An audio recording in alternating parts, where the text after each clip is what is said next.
It'll be good now. Okay, thanks, Jay. Yep. So you're all set. All right, let's let it turn 6:30. All right, there it goes. All right, so hi, everyone. So I'm going to call the select board meeting to order on May 23rd, 2023 at 6:30 p.m. So before we get started with public comment, most importantly, I want to welcome our two new members, Mr. Hamilton and Ms. Landry. So welcome, Marguerite. Welcome, Al. Congratulations on both of your elections. We're very glad to see you here. So I thought we'd start out with letting you guys make a comment on whatever you want to say. So Al, you want to go first? Muted. Al? You're So muted, Al. All right, I'm not really a qualified operator. I'm going to did that talk, I remotely. think, at length later, so I think I'll save my breath for then. All right. Marguerite? Oh, really happy to be here. Looking forward to doing the best I can do here.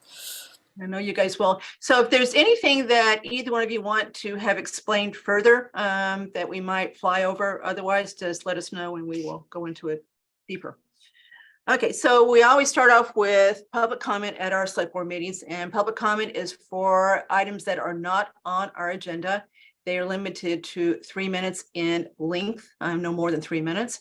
We also are not going to do public comment at the end. Normally we do it both at the front and the end. We decided to leave it off this one because we wanted to make sure we ended at a reasonable time. So we're only going to do public comment at the front.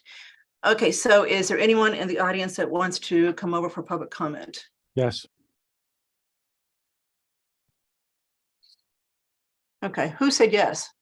I did, Stefan. I saw the note. Well, I think Sam, Stephanie's here to be appointed. So I don't think she means to have her hand up Oh, this early okay. unless I'm wrong. Hand Well, was there up. she is. Okay, so Stephanie, are you here for your appointment or do you want to talk in public comment?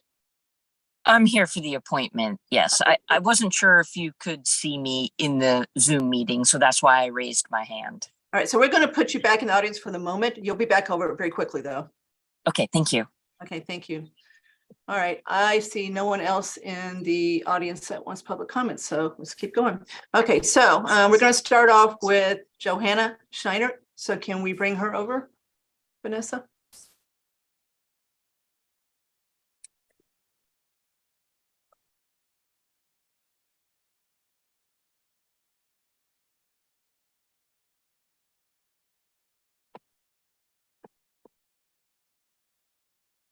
Hey, Johanna. So Joanna, you are, there you are. And now you are, now we can see you, we can hear you. So welcome back to Select Board. Okay, so Johanna is here to apply for one of the open positions on Rec Commission to be effective immediately is my understanding, and for a term to end 6/30/24. So Johanna, you've been here before, you know how this works. So we'll just ask a few questions and then we will ask you why you want to do this, and then we'll take a vote. Okay. Actually, let's start out with that. Why don't you start first and just let us know why Rec Commission interests you, and then we'll go Sure. around the circle. Thank you. Thank you. Thank you for having me tonight. I appreciate it. As most of you know, I recently ran for school committee, and I did not get elected. But I was fortunate enough to go through the process and get a lot of really good experience. Part of the reason I wanted to do that was I love to volunteer. I've been volunteering now for about 4 years with our town's NSPAC, and I am shortly going to be resigning my position on the NSPAC, freeing up some of my time, which I would like to allocate towards other town committees and town efforts, and going and taking a look at some of the open positions on the committees on some of the town boards. I saw the Recreation Committee, and after having a discussion with Jen Hansen, seems like they have some interesting things going on that are going to be coming on the docket, and that she and the committee can use some help with. And since I'm going to be having some spare time coming up now, it kind of piqued my interest. And I think I can definitely help support a lot of the initiatives with my background in project and program management. So I'm used to working on different programs and projects with different people and collaborating and, you know, bringing people together and seeing different initiatives through from start to hopefully a good implementation. So I think that I have some valuable skills that I can help the Recreation Committee see different things through on. That's great. That's great. And before we go around the room, Johanna has been recommended by the Rec Commission. Jen Hansen wrote us a letter. She's the current chair, and I know Tim Davis also supports this. Okay, so we're on Zoom, which is Mark and I talked about. This is weird being back on Zoom. So I always go around the room in the order I see people. So Al, start with you as far as questions for Johanna. Al, you're on mute. Muted again. No questions. I spent a very pleasant afternoon chatting with Joanna on election day as we stood. Keep trying. There are a number of people sitting on this board that have failed and failed and failed and failed and eventually succeeded. Are you accusing me, Al? Wait a minute. No, I'm commiserating. Not pointing any fingers. I probably have more experience at not being elected than anybody in the room, I think, but Thank you, Al. Okay, Sam. Again, we've interviewed Johanna before, and I've seen her several times as part of the campaign process. So I think she's well qualified, and I would certainly support her appointment. No questions. Marguerite.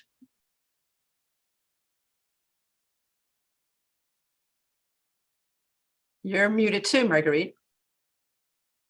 Sorry, I was rattling my papers. Joanna, I talked to you while we were campaigning also, and I have no questions. I think you'll be wonderful. Thank you, Marguerite. All right, easy group tonight. Andrew. Joanna, I'm very impressed that first meeting right after the election, you've come forward and volunteered for the Recreation Commission. I think it's going to be a great fit for you. And I look forward to supporting your appointment. Thank you, Andrew. So I think Sam alluded to, we select board, at least three of us met Johanna earlier when she had applied for the interim position when unfortunately Kim Tollander had died. So I've got all my questions answered, but Johanna, I think you understand that you can be on more than one committee. So I've got another one I wish you would consider. We are in the process of putting together the Tricentennial Committee for 2027. And on your document you submitted for your appointment, you listed that you are an event planner. And that's one of the characteristics we thought about looking for as far as that goes. So I wish you consider that one too. We can talk about it later. We're not going to decide it tonight, but we were looking for an event planner and there you are. Okay. So with that, I'll make a motion to appoint Johanna to the Rec Commission for a term ending 6/30/24. Second. Okay, so we have second from Sam, second from Al. Roll call vote. Cook is aye. Al. Aye. Sam. Aye. Marguerite. Aye. Andrew. Aye, 5-0. So done, Johanna. So you are now on the Rec Commission. You got to go to see Jim Haggerty, get sworn in, and then you'll be ready to go. Okay. Thank you so much, everybody. I appreciate it.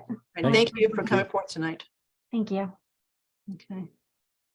All right, now, Stephanie, you are up. So are we going to see you?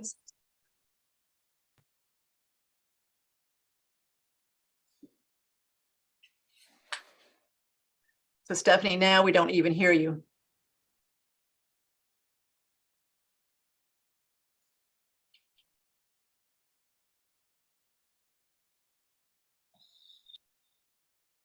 Can you see me or hear me? We can see you in a car. Okay. Hi. Hi. Because Hi. I'm at the townhouse. I missed that it was virtual. Oh, I'm sorry. So No, it's fine. It's my fault. well, no, this happened really fast. We just the person who runs our audiovisual couldn't come and she didn't tell us till yesterday, so we had to scramble to figure out how to do this. So I'm sorry, but No, looks like no, it's fine. you've rallied and you figured this out. Okay, so I don't know who in select board knows you. I don't know you. So why don't you start off with just, why you want to do this, a little bit of your background, et cetera. Thank you. My name is Stephanie Butler, and I've lived in Southborough for 23 years. Both of my children have gone through the school system, and I was a volunteer in the classroom and have thoroughly enjoyed doing that. Now that the kids are in college, I wanted to find a way to help in another way. And I think this is a nice way to begin helping out with the town.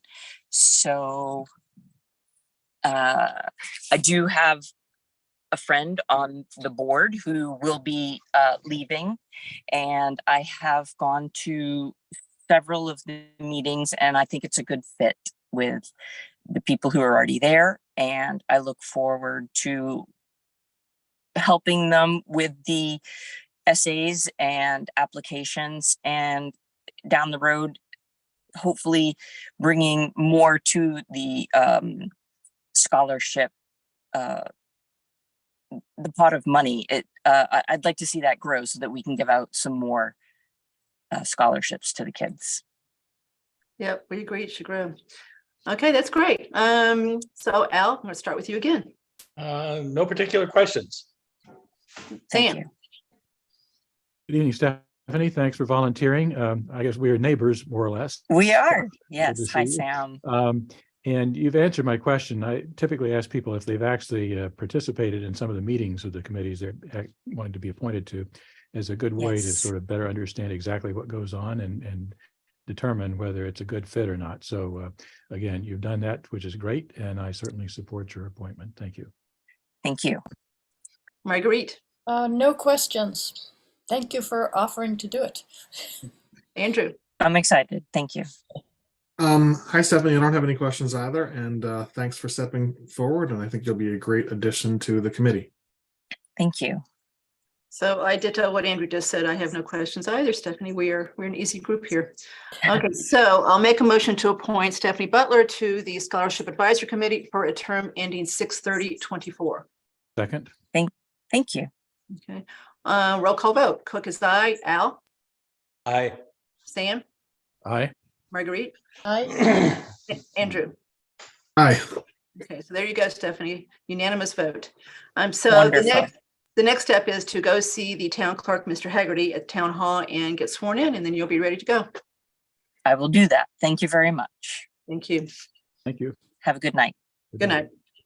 Okay, so Vanessa, are you bringing over Mr. Haggerty, Mr. Stearns, and Mr. Wynot?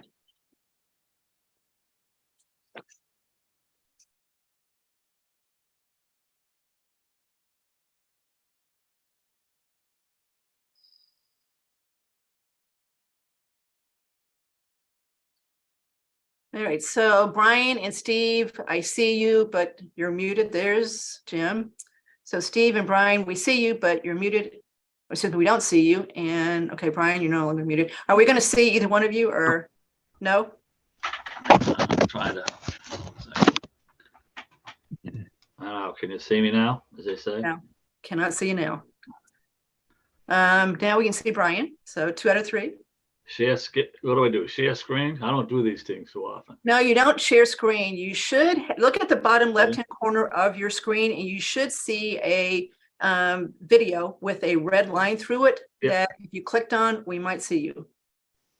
Okay, I think Vanessa just gave me the pride. There Okay, you go. There you go. There you go. Perfect. So we're over here. Okay, so Jim, you want to introduce everyone and what their role is here as far as this topic goes? Sure. Jim Haggerty, Town Clerk. We have Brian Stearns, who is the Veterans Agent, and Steve Wynot, who's with the Veterans. And basically, we came to talk to you about a terrific program run by the state of Massachusetts that provides bonus payments to veterans. And this has been around since the Spanish War, 1898.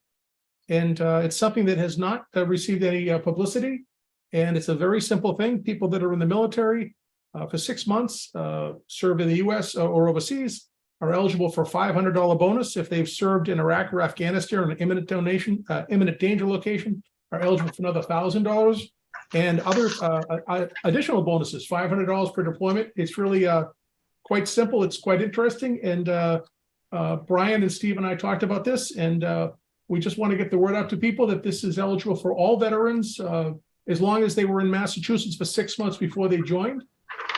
What we're going to do is, with Steve's help, we're going to research all the veterans in town, all the people that are listed on the back of the memorial, and try to get this out. It's all paid for by the state of Massachusetts. There's an endless pot of money there, and it's very simple paperwork, and it's just a terrific way to recognize and help the veterans. So this is great. Why doesn't the state just automatically do this? Why do people have to apply? Doesn't the state know who the veterans are? They do know who the veterans are.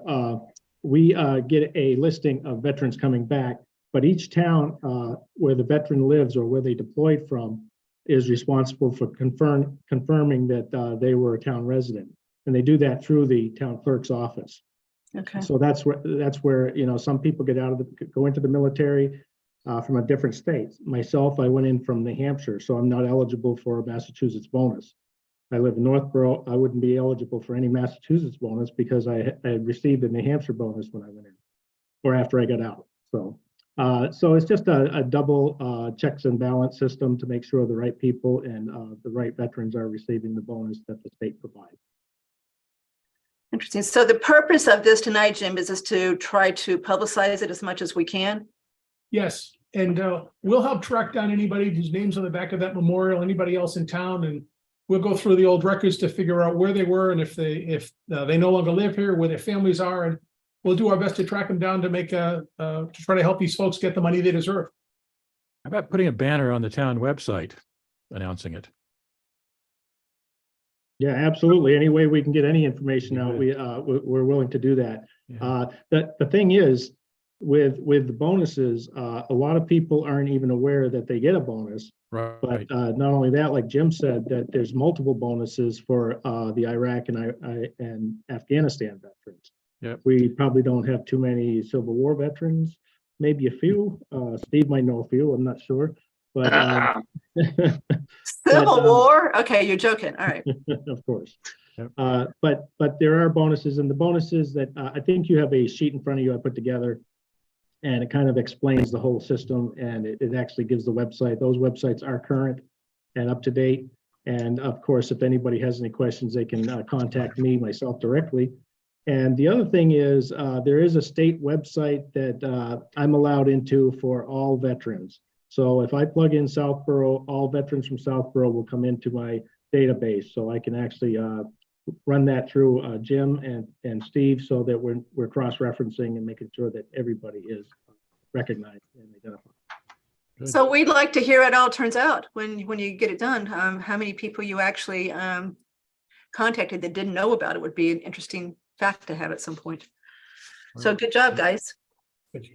Well, just All right. starting off, I think, Vanessa, I sent you that file that I put together. So I think there's 83. At least there was close to global- 100. Yeah. Yeah, global war kids, veterans. So that's the start. And then I guess I'll be working with Brian to find more. And I'm happy to do a special flyer that we can post on the website tomorrow and extend our marketing and outreach. Good. All right. Good enough, Jim? Okay. Excellent, thank you. Okay. So Steve and Brian, Jim, if you want to stay here for a second, the next thing is my chair's report where I'm starting off with Memorial Day. So make sure I don't miss anything here. Okay, so as everyone knows, Monday is Memorial Day. There are 2 events that are being planned townwide that we want to make sure everybody knows about. So the first one is Friday, the 26th at 6 p.m. at the Rural Cemetery, where they replace the flags on all the veterans' graves, and they're going to honor a specific person who got the, I think, Medal of Honor. Medal of Honor, yes. Oscar T. Hadley is the bridge on Route 85 going over 9 is named for Mr. Hadley. He was he was from the Civil War, but I didn't know him. But yeah, Friday night we'll be doing that. Usually the scouts, police, fire, and residents will come in and help us get that done.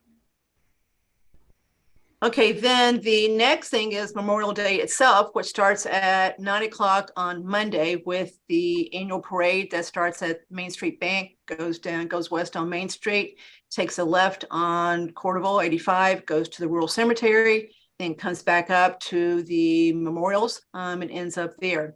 So now what we have been asked to do is see if there's anyone that would like to represent the select board as far as a speaking role once everything gets back up to the War Memorial.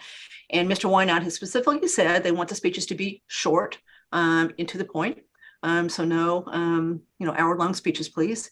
There's been a little bit of confusion about who has done this recently, so I think we've got it straight now. So last May, Chelsea did it.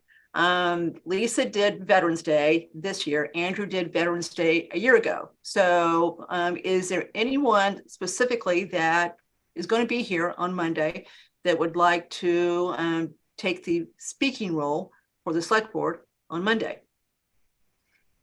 Kathy, I'd be happy to raise my hand. Okay. And we're all invited to March in the Parade, which starts at 9 o'clock. So if you're available to do that, we will gather at the Main Street Bank and then march with the veterans. And I believe it's the Trottier, the great band that Jamie Clark leads at Trottier, and the Boy Scouts will be part of it. So it's the normal Memorial Day parade. So anybody that can do that is welcome to do that at 9 o'clock too.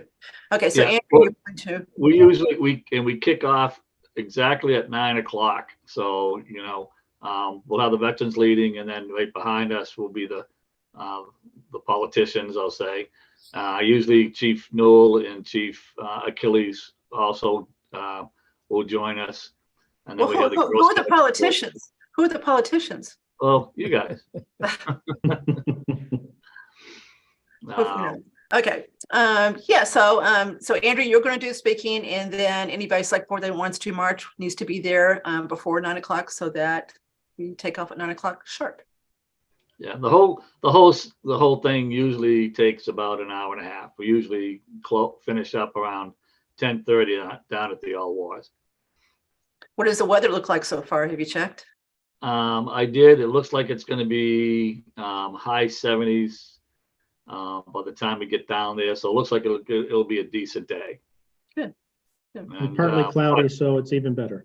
Yeah, I was going to say that's even better. Rain or shine. We usually do it rain or shine. So partly cloudy is good. All right, sounds good. So did I miss anything, Steve and Brian, as far as what you want us to cover, select board wise? I don't believe so. Vanessa? I wondered if Steve or Brian could just mention that we are in the process of having 4 new names engraved on the monument, and that should be unveiled in time for the ceremonies. Yes. And Go ahead, Brian. sorry, Steve. No. I did confirm with Mr. Farnsworth from Monty's Memorials today. I believe I sent Steve and Mr. Callender and Vanessa a message regarding that the names would be on there coming this Friday. So the 4 new names should be on there. And Steve, you have the list of the names. Yes. Great. So it sounds like it's going to be a good day. All right. Thank you, guys. Thank you. Okay. Good. Thank you. All right. Next item is, so I'm still in the chair of supports. I've got one more thing, which is just to speak real briefly about the website upgrade. As any upgrades, there's always going to be some bugs. We've got some bugs. Jay's working on those. So no one should panic. We will get those worked out. Did someone say something? Okay, so I've seen some comments that one is to add more content to the website as far as agendas, minutes, etc. So we're going to consider that. We're going to have a meeting, I believe, in June where IT, all aspects of IT are going to be discussed. So at that point, we should have a pretty good idea of where we stand with the upgrade, and we will have that on the agenda to discuss possibly adding more than we have now. We are in the process of getting the cost for doing that because there is a cost. to do that. So we need to consider that. So I just don't, there's no reason to get excited. I've seen some comments where people were getting very specific about things that they didn't like about it, but we're not there yet. But it looks promising. I think it looks good. I've been gone for 2.5 weeks, so I barely looked at it, but I had no trouble with it the last couple of days when I was on there. So it looks like it is a step in the right direction. We paid for it with ARPA money. We still have quite a bit left over in that bucket that we can use for some other things. So any questions about that one? Okay, Mr. Purple. Thank you. Vanessa, could you bring Tim Davis over, please? So while Tim is coming over, I'll just tee up the first item under my report. It's looking at a grant for a dog park. And Tim had approached me about the possibility, there's a grant opportunity for some money for planning and construction of a grant park, of a dog park. And it does require a letter of support from the town administrator. And when I had broached this with the chair, she thought it'd be a good thing to put on the agenda just to kind of bring the whole board into the loop. And then assuming that everybody was pretty good with it, then we could move forward with it. But I'm not going to steal Tim's thunder. I had sent out some information about, as to what this was. But I'll let Tim speak to the details. Cool. Thanks, Mark. Hello, everybody. Good evening. Hey, Tim. Evening. So I'll just kind of give you a rundown. We've been at this project for almost a year now. So I'll try to summarize it pretty quick to give you an understanding of how we are where we are right now. So when the new master plan came out, one of the top priorities for recreation was to explore and construct a dog park. But in addition to that, that has been probably the top request that I've had since I've been here. It's been about 4 years now. So when we've been going through all the projects that we've been going through, a dog park has always been the one that's come up from the community. So looking kind of down the stretch of potential projects of what we were looking to attack next, now that we've kind of cleared our backlog of projects, Lundblad Field was next on our agenda. That field has had some issues, growing issues over the years. So we kind of looked at it kind of from a more unique perspective, kind of looked at more holistic what we could do with that site, as that site, Lundblad being the field, the old land field, as it's affectionately called by many, that is above the Neary School. It is our most underutilized field when it comes to youth sports and comes to public use. It's more of an overflow field or an auxiliary field for kind of one-off events. So not usually, it's just not used as heavily as everything else we have in town. So the determination from the commission was to try to bring that facility back into a multi-purpose facility, not just redoing the grass and keeping it open space as a field. So where we got was long-term, again, with a multi-use and knowing this dog park idea of creating a dog park on that land while also maintaining a playing field and bringing it up to ADA standards and everything that goes with major construction of a large piece of land, just like that.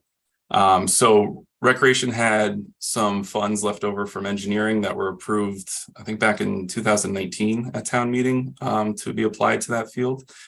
So we utilized that. We brought on a contractor, Activitas Landscape Architects. So we use those funds to study the field, get some options, understand what's really going on, what needs to be done, and then get together a kind of a plan or a conceptual design of what a dog park would look like on that land. Again, while maintaining a playing field, so we're not losing the playing field, but again, also ADA access, well, as some other amenities that we found important at that time. So from there, we started kind of looking at the project, kind of seeing priorities wise, because the price tag was pretty hefty. And one of the priorities, again, that we saw was the dog park piece of it. So we've decided to take out the dog park and deal with that on its own and kind of treat this as a phase project for the entire facility. And so once we took that out, we started thinking about funding sources, how we're going to approach this. And the Stanton Foundation grant came up and kind of came into play. And what the Stanton Foundation is, it's actually local to the state out of Cambridge. It funds dog parks, among other philanthropic things of the founder of that organization. It primarily, in the world of Park and Rec, funds the construction and the planning of dog parks. Most recently received by Hudson and Northborough, who's in the midst of it right now. So with that, it's a two-part grant. First part is for planning. So what that would do is it would take our conceptual design and our loose budget. It would allow us to drill down, kind of really refine our plan and bring it all the way through to construction documents, as well as a potential working budget to bid. And then once the planning phase is done, we would then reapply for the construction grant of it in hopes to receive the funding to construct the park. So if all goes well and all goes in our favor, we could get this done to little to no cost to the town, as you know, would obviously be the goal. But as Mark said, part of this grant, this phase of the grant, again, just for planning, is to have the support of the town administrator, as well as the support, obviously, of the select board. So that's why I'm here tonight. And it's our last piece of this application to receive support so that we can submit for the grant in hopes to receive this planning piece to get the ball rolling on the project. So one other thing I do want to mention, I was hoping Tim would get there for me, but that's okay, is that I know that when this came before Capitol, there was some concerns that the field is in proximity to Neary. It's just up the hill from Neary, and I know there's discussions going on with the Neary Building Committee. And so wanted to make sure the school was in the loop on this and make sure the school was supportive of this and didn't have any concerns. So the superintendent was reached out to, and we did get something back in writing that the school is supportive of this and they don't have any issues at this point. Obviously, for any construction and that, they want to make sure that use of the parking lot and things like that are taken into consideration. But in terms of the site, they don't have any any concerns with the use at this point. Okay, so we'll go around the room with questions. So all we're doing tonight is either expressing support or not for Mark to express his support for the grant application. So that's our role tonight. Al, go ahead. Yeah, I've got two quick questions. I've been a lifelong dog owner, and so that sounds like a good idea. Could you just explain how multi-use works with the dogs, given that there are certain dog byproducts that are inevitably present? And then secondly, once we build this, do we have an estimate of what sort of our annual operating costs would be? So I'll do the second part first. I think that's going to come from the planning piece of it. We'll be able to establish a full scope and a plan of obviously maintenance of how that is going to be handled. Likely Public Works would be involved in some capacity. So that will to be determined and to come out of this piece of the process. And then for the first part, yes, it's inevitable. It comes down to neighbors being neighbors and enforcing the rules of the park. There's some pieces of it that are put into place, such as, there's irrigation on site and it'll be built around the irrigation so that the grounds can be flushed out overnight and things of that nature, try to cut down on the inevitable. But that will come down to kind of enforcement of the rules and hopefully neighbors taking care of neighbors. Also, just to jump in and clarify, so that plot of land up there, the thought is that we would divide it. So like half of it actually becomes a dog park. There would be fencing. The other half would remain that multi-use field. So that it's not the entire thing becoming a dog park. Okay, thank you. And I can bring it up on screen if you want to see it, if that answers your question. That's not necessary. Sam? Yeah, sounds like a great idea. I mean, I've gotten many requests over the years for dog parks in town, so I think it's very popular, as you suggest. Remind me again, total cost of the park and what we think we can get for a grant? So the grant is, the grant for planning is up to $25,000, which should take care of that piece of it. And then, let me bring up the whole thing. Thought I had it in front of me. One moment, please.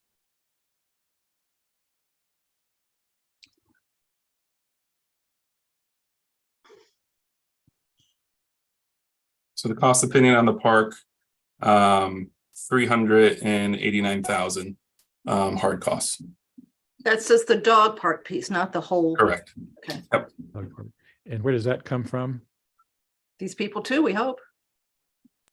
The hope is to cover, we're gonna, obviously we need to refine a lot of it that's in it, but the hope is that the grant is gonna cover all of it, if not most of it. All 300? That's the hope, yes.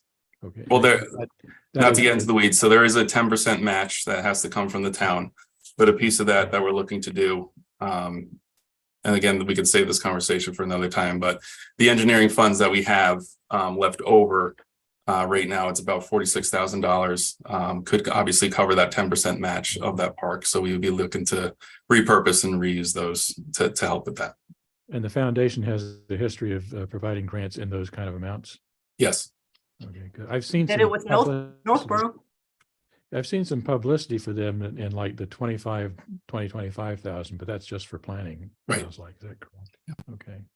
So Sounds like a Tim- great idea. Tim, did you mention that the foundation is going to be going out of business at some point in the near future? That's the other point. Yeah, the foundation's sunsetting at the end of next year. So that was the other piece of why we wanted to pull. Sorry, I didn't want to take up too much of your time with a big spiel.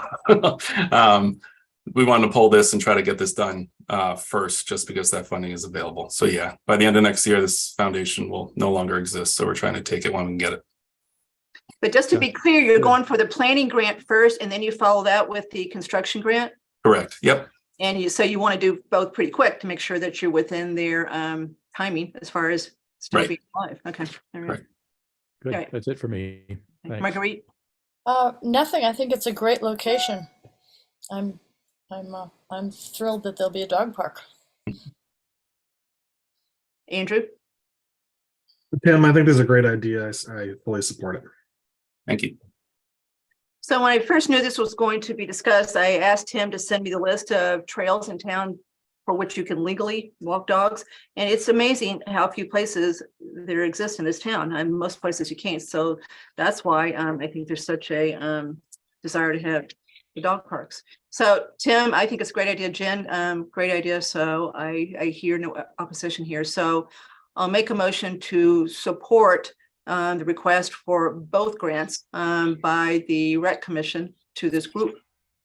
Second. Okay, any further discussion? Roll call vote. Al, Aye. Sam, Aye. Marguerite, Aye. Andrew, Aye. and Cook is aye, so 5-0. So we just voted to support both grants, Tim, so you don't have to come back for the second one. Excellent. Thank you very much. No. Thank We'll keep you. you posted as we get through it. Okay, so Mark, you know what to do, Good so luck. we are now to render your support. Okay, so thanks, guys. Nice to Thank see you. you. Okay, thank you. So I will work on that letter of support with Tim and get that grant filed. So tonight I had something old, something new. We started with the new thing. Let's go to the old thing. In the packet, you had a letter or a memo from me regarding the old gazebo that was at the former police and fire station site on Main Street. And when the property was, excuse me, transferred to St. Mark's, the gazebo went along with it. St. Mark's did not have any, any real imminent intentions to do anything with the gazebo. And so they left it there for now. We did take a look at that time to see if there was something that we wanted to do where we could move it. There really wasn't a site. I know that had worked with Miss Galligan and everything that we could think of where to put it usually had a caveat that we can put it here for now until we find someplace. And so it has stayed there ever since. And now, as you see, St. Mark's is beginning with the demolition of the two former police and fire buildings. And they're now asking if we do want the gazebo, if there's anything we want to do with it. If you take a look at the gazebo, there is a plaque on the front of it. You have to move the bushes a little bit.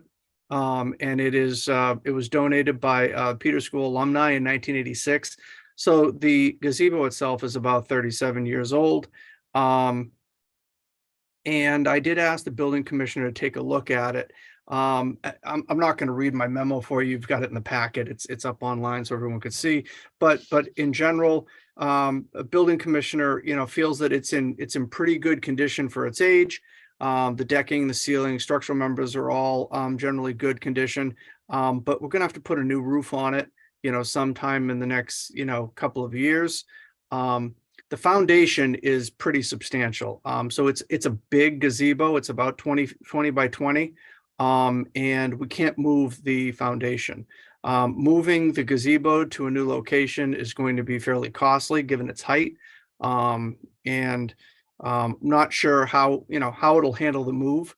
But we also have to build a brand new foundation wherever we decide to put it. Mr. Burlingame, it said, look, if I had to put a value on something like this, it's probably cost about $40,000 or so to replicate it. But that also would be a new foundation and also making it handicap accessible. That's the other piece too. It's not handicap accessible right now. As soon as you move it, it would trigger that requirement. So before I went any further into looking as to where we might want to put this or soliciting ideas or input, I want to make sure the board understands that doing this is going to cost some money to move it and relocate it and to build a new foundation and to make it accessible and probably have to put a new roof on it. Plus, we're going to have to make sure we understand what the maintenance expenses are going to be moving forward. I'm not sure, given the budget we just went through, given what we've done with to create the FY24 budget in terms of a significant amount of one-time money. I'm not sure that you're looking to incur a further expense on the immediate future, and then also the future expense with the maintenance. But I did want to, get some feedback from the board before we did anything else. Thank you, Mr. Purple. Okay, so what I think we've got to decide to do, I mean, the clock is ticking on this one. St. Mark's is at some point going to say, you had your chance and we've got to move on with what we're doing with the property. So I am not aware of anyone that's got a good idea of where we could use this. We've got to decide on a process, give people 2 weeks to come up with an idea. Something like that. And if we don't, then let St. Mark's know we have no use for it. Or someone's got a better idea. So Al.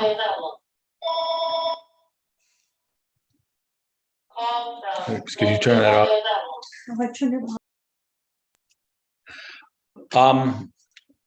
I got a couple of questions. So no one has a potential use, has identified a potential use for this structure? Nope. Because I have rarely seen it used. Now, perhaps other people have more knowledge. I hate to be very direct, but this has white elephant written all over it. And I can think of dozens of things we'd be better off spending $40,000 on. And I think 40 is a very light estimate. The only thing I can remember it being used for is to sell Christmas trees at Christmas, and that's about it. Okay, so you are in the camp of it's really not worth moving. Sam? It's not a historic structure. No. Sam?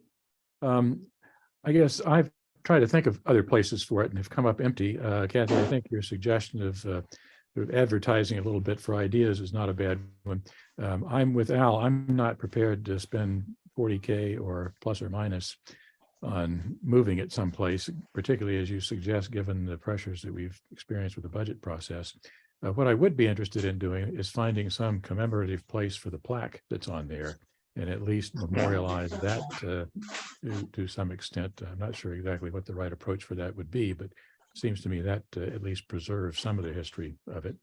But I think that, again, there may be somebody out there who has a great idea for it. I would be a little surprised, but I think we should advertise and see what people come up with for a brief period of time and move forward. But when it comes down to it, I'm not prepared to spend a significant amount of money on this. So that's my thought. We need to probably set a time period for this where we said we've tried and just let St. Mark's know, nope, it's all yours. So I don't, 2 weeks, 3 weeks? 2 weeks works. 2 weeks. Yeah. By the way, if a private party wants it, I'd be happy to give it to them too. Oh, yeah, so that's. I guess it's really up to St. Mark's to give it to them. Yeah.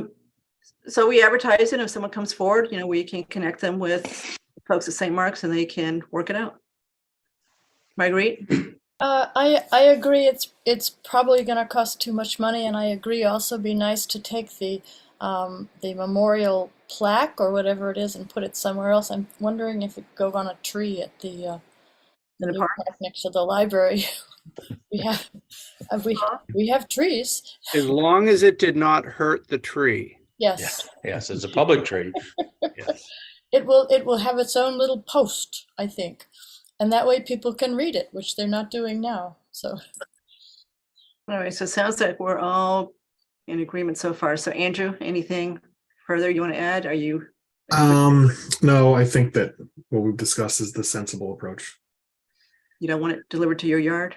I was thinking of Andrew's. Well, part of my perspective is that in where I grew up, my dad paid for this gazebo in the backyard, and they look beautiful, but they're just not really as used as much as you think when you have the idea of putting together a gazebo. But this is a big gazebo, Andrew. It's 20 by 20. Yes. It's really Yep. big. Yeah. So. But then again, it's not so big. It's like a bandstand style, gazebo. So I think that's why I agree with Al. I have rarely seen anyone actually using it. All right, so I'm in agreement too. I think that, we ask Mark and Vanessa to advertise this in various forms for the next 2 weeks, including, My Southborough on our website, et cetera. Maybe send an email to the town email list and see if anybody's got an idea. And then if 2 weeks passes and no one steps up, we let St. Mark's know that we have no takers. But we want the plaque. Yeah, we want the plaque. Yes. Yeah, the plaque is part of the foundation. Yeah, the plaque was always taking that off. So yeah, that's a given. Yeah, the plaque is part of the foundation. Foundation couldn't be moved anyway. Even if somebody had wanted it, they're taking it off the foundation. So once that becomes eligible for us to do anything with, we can get that off of the foundation. Okay. All right. Everybody agree with the plan? Yes. I don't see any reason to vote on this one. This one's pretty cut and dry. Okay, so Mark and Vanessa. Okay. Thank you. All right. All right, consent agenda. So Marguerite and Al, what we do in consent agenda is look at it and we go through it real quick. And if anybody wants to hold something, just say hold. And then we'll vote on everything not held first and then go back to the items that are held. All right, so tonight we've got A, B, C, and D. So A is all of our minutes that are from past meetings to get us caught up. B, anybody want to hold those? Yeah, I do. I do too. I've got one to hold. All right, so we're holding A. B is the schedule. I want to hold that. Next is the account overages that we look at every quarter. So we just know what they are.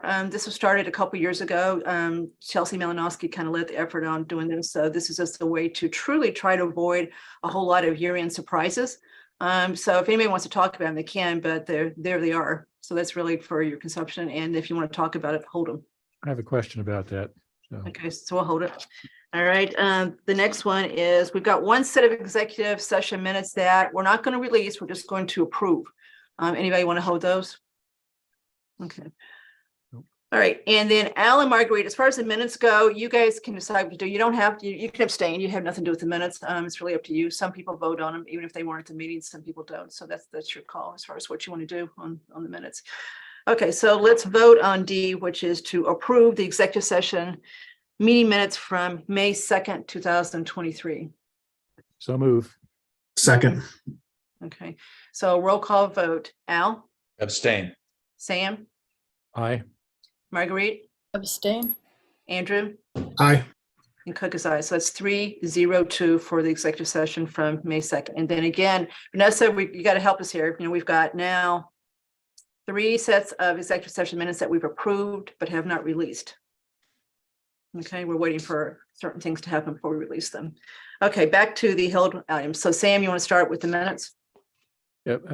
April 25th. some minor things. Line 135, Abrahams is misspelled. Okay. Line 176, what I had proposed is a joint meeting with the planning board and select board. And in Okay. line 259, discuss versus discern. Okay.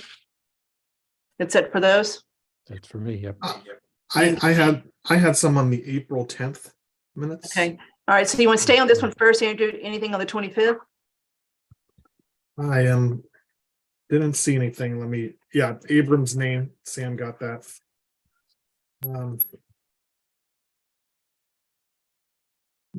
Nope, I'm good with that, Now back to the 10th. On the 10th, Miss Jasinski's name, I think, is spelled incorrectly in lines 21 and 22. And in line 24, where it says, Miss Cook provided a review of the project thus far. I think what that's referring to is that you provided a review of the MBTA communities program thus far. Is that more accurate? That's Because there's more no accurate. project. We don't have a project yet. We have a law to comply with. Agree? Yes. Is that it for the 10th? Yes.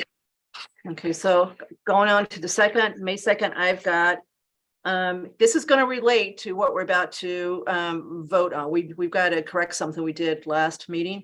So I just want to make sure that these minutes are correct.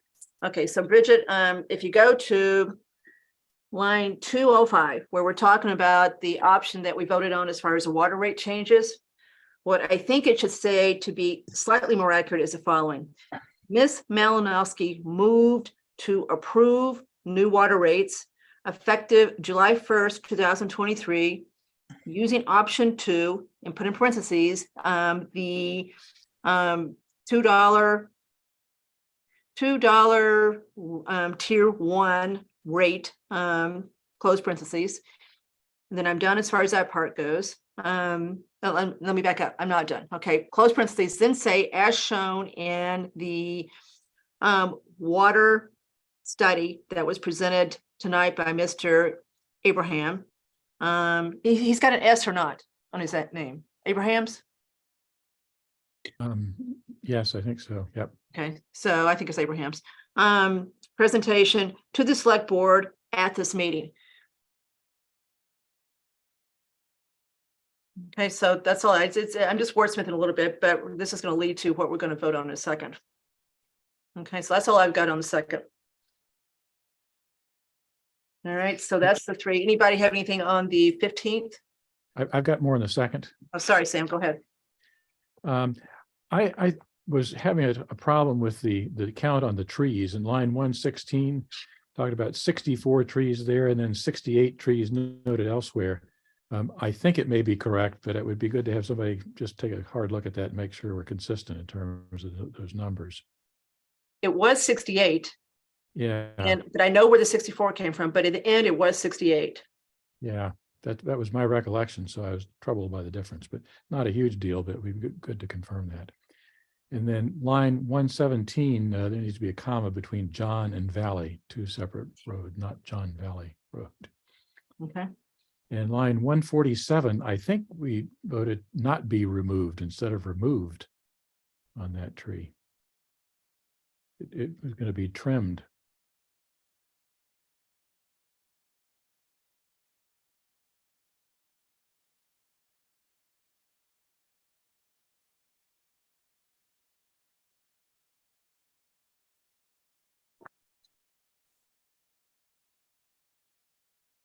So that was all I had on that one.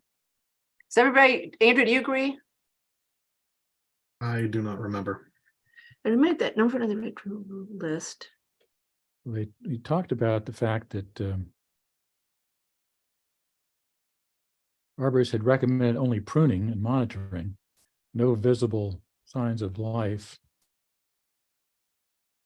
So I'll go back and look at that one and get it straight with Bridget. Confirm what we were going to do there, yeah.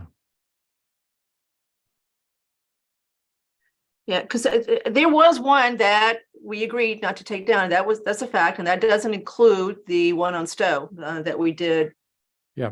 Have the split vote on. We agreed to remove trees with one exception, Yep. blah, blah, blah.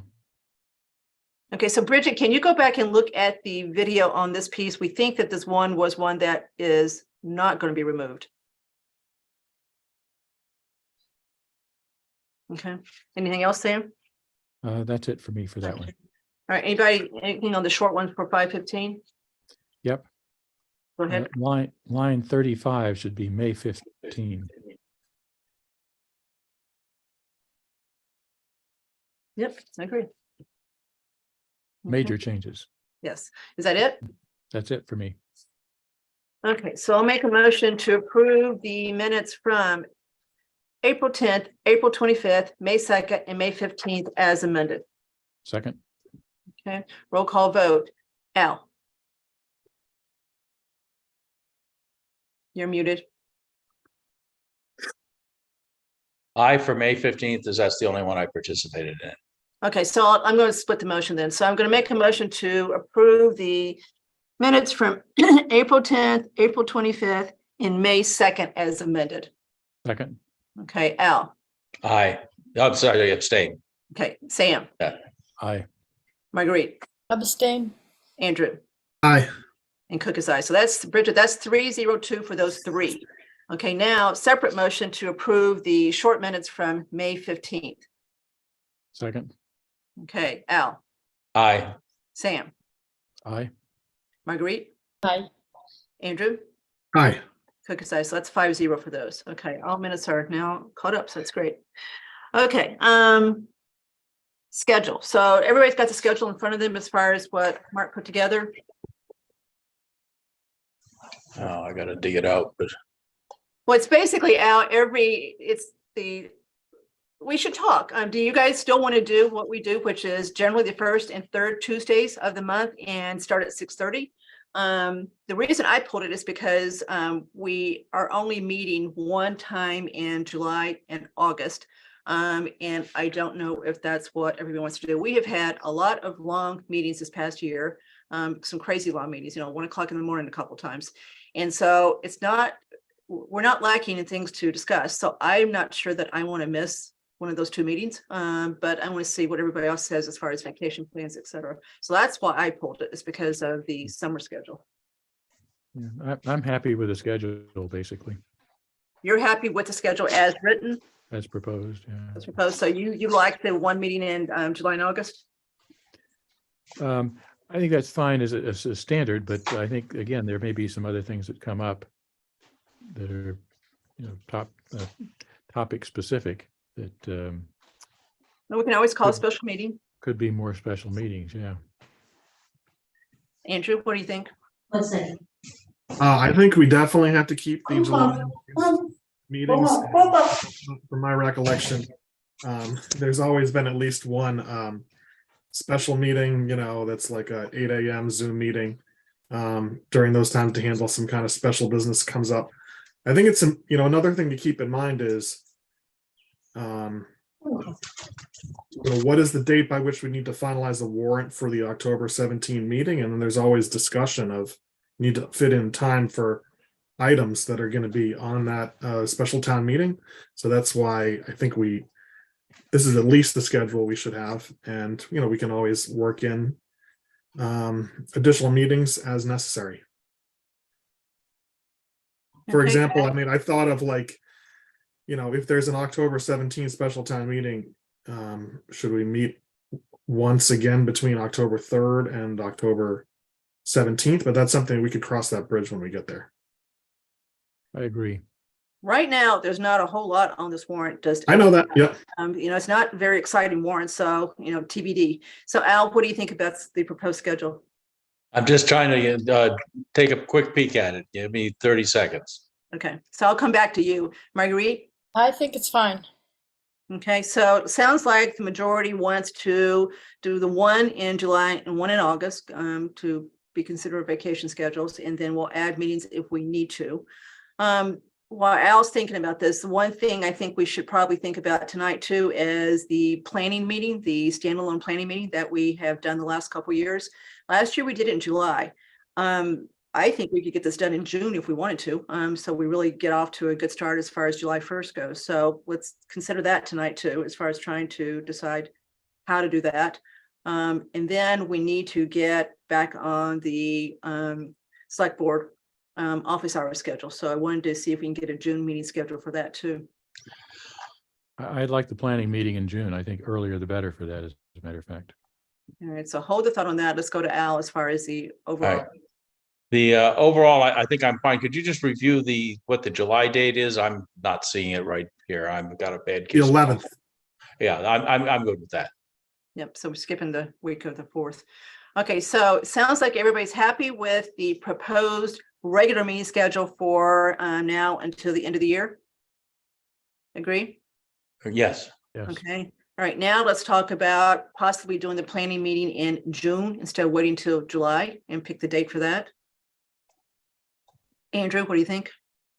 I agree. And, last time we did it, we had our consultant facilitate the discussion. And I mean, I think there we wouldn't be doing that this time, right? We would just be the five of us talking. I did like the format of how we, met in a different location and we had the square table rather than the more formal dais. And I think it helped facilitate the discussion. So, that's something to consider.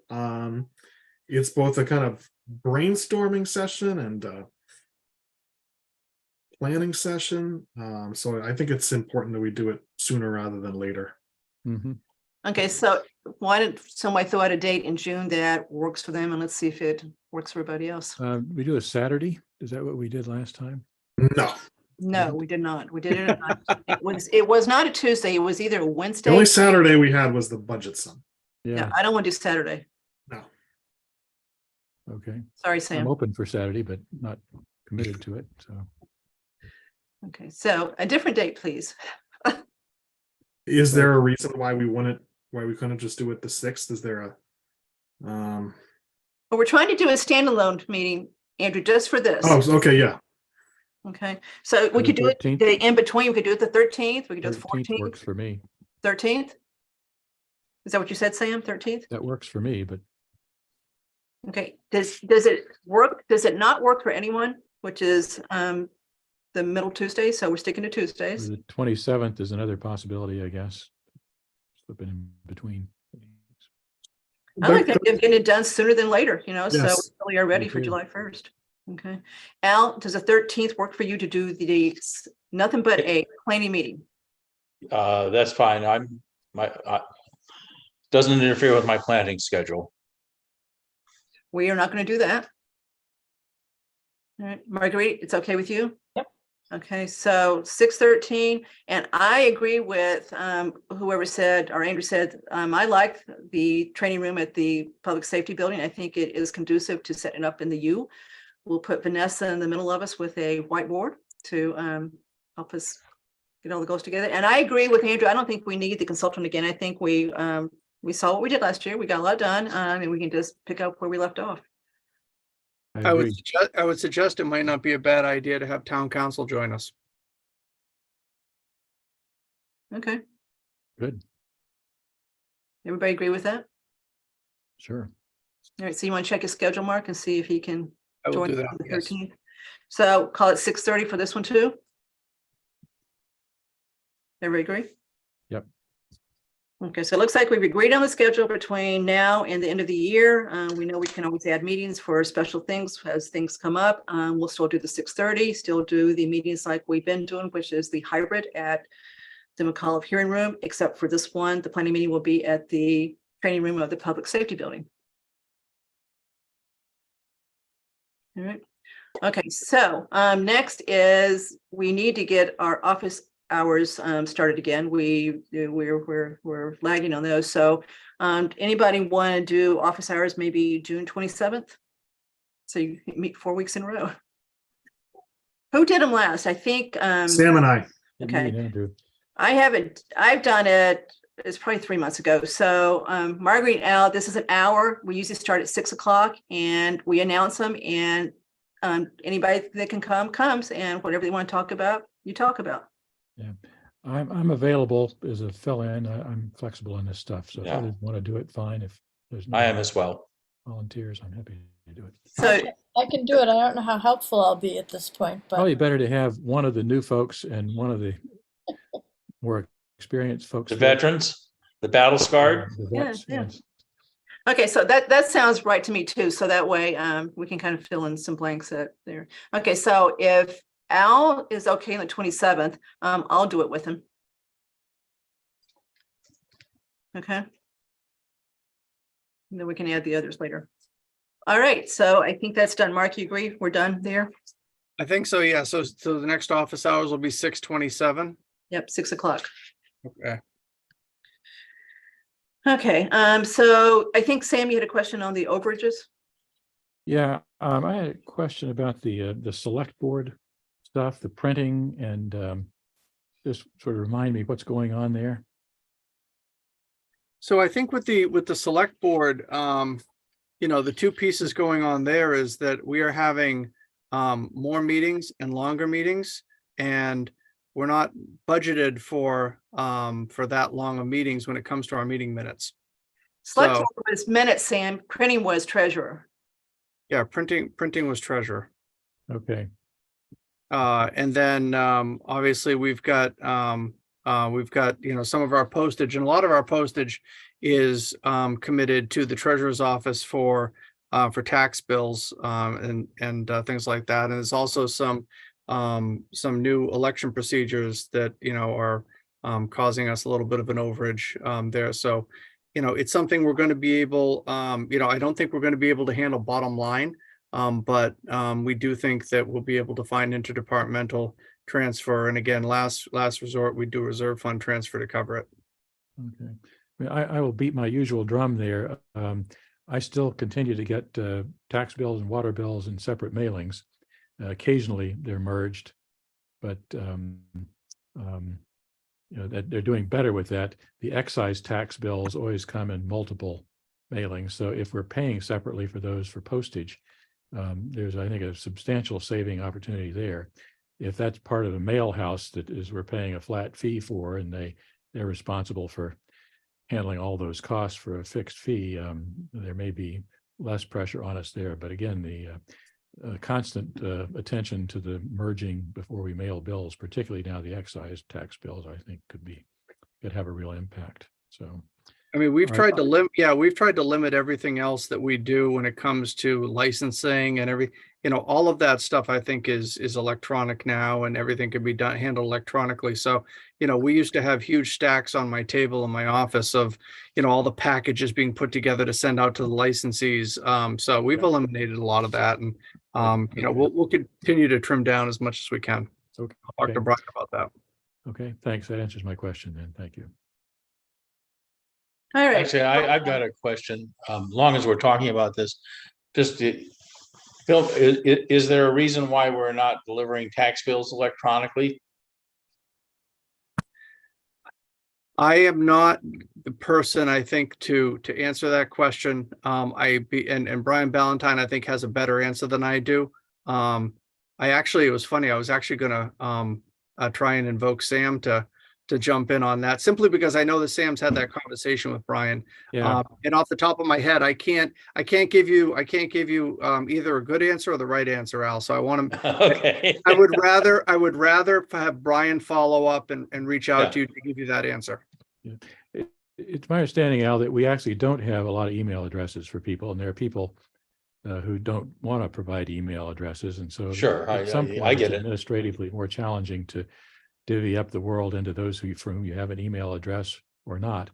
And there may be legal requirements in terms of delivering the property tax bills as well. So Brian knows a lot more about that. Yeah, I'll have Brian get you the answer on that, and if you don't like it, then we can go from there. Okay. Okay. Thank you. Apparently, there's still a lot of people that like to walk into the townhouse and pay their tax bill in person too. So, which still surprises me, but they do. Okay, I actually do so, that myself. I'm guilty as charged. well, that's who I was looking at, Sam, in case you can tell. Okay, so moving on. All right, so the next one, we made a mistake at the last meeting as far as the effective date of the new water rates.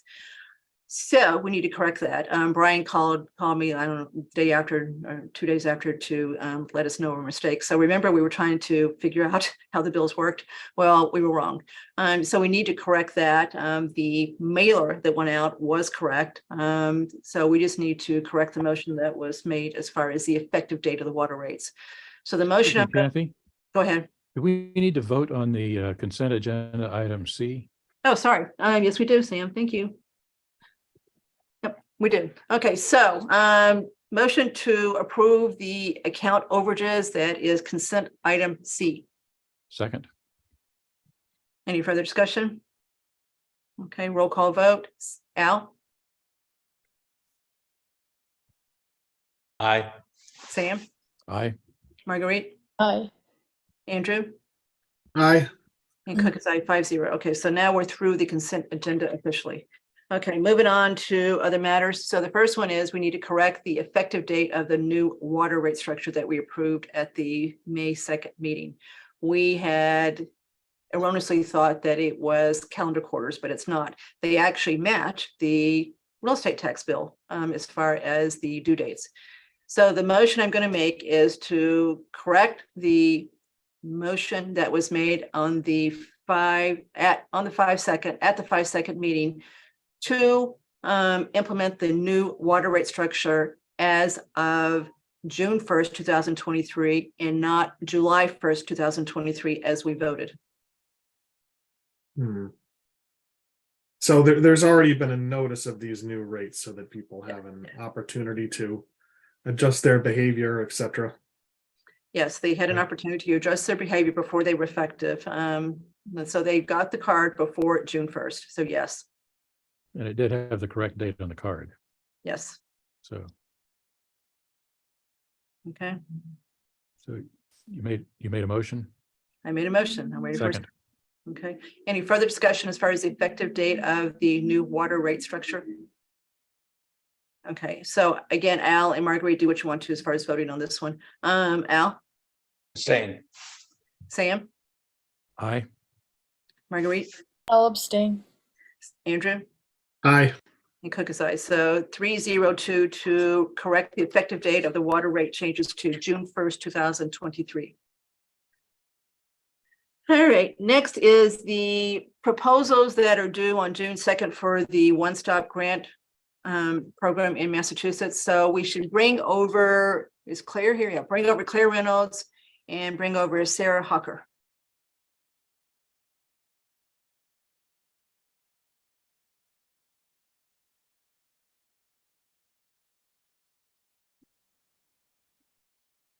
Hi, Sarah. Hey, Claire, are you there? Hey guys, I am. Okay, are we going to see you? No. Okay. All right.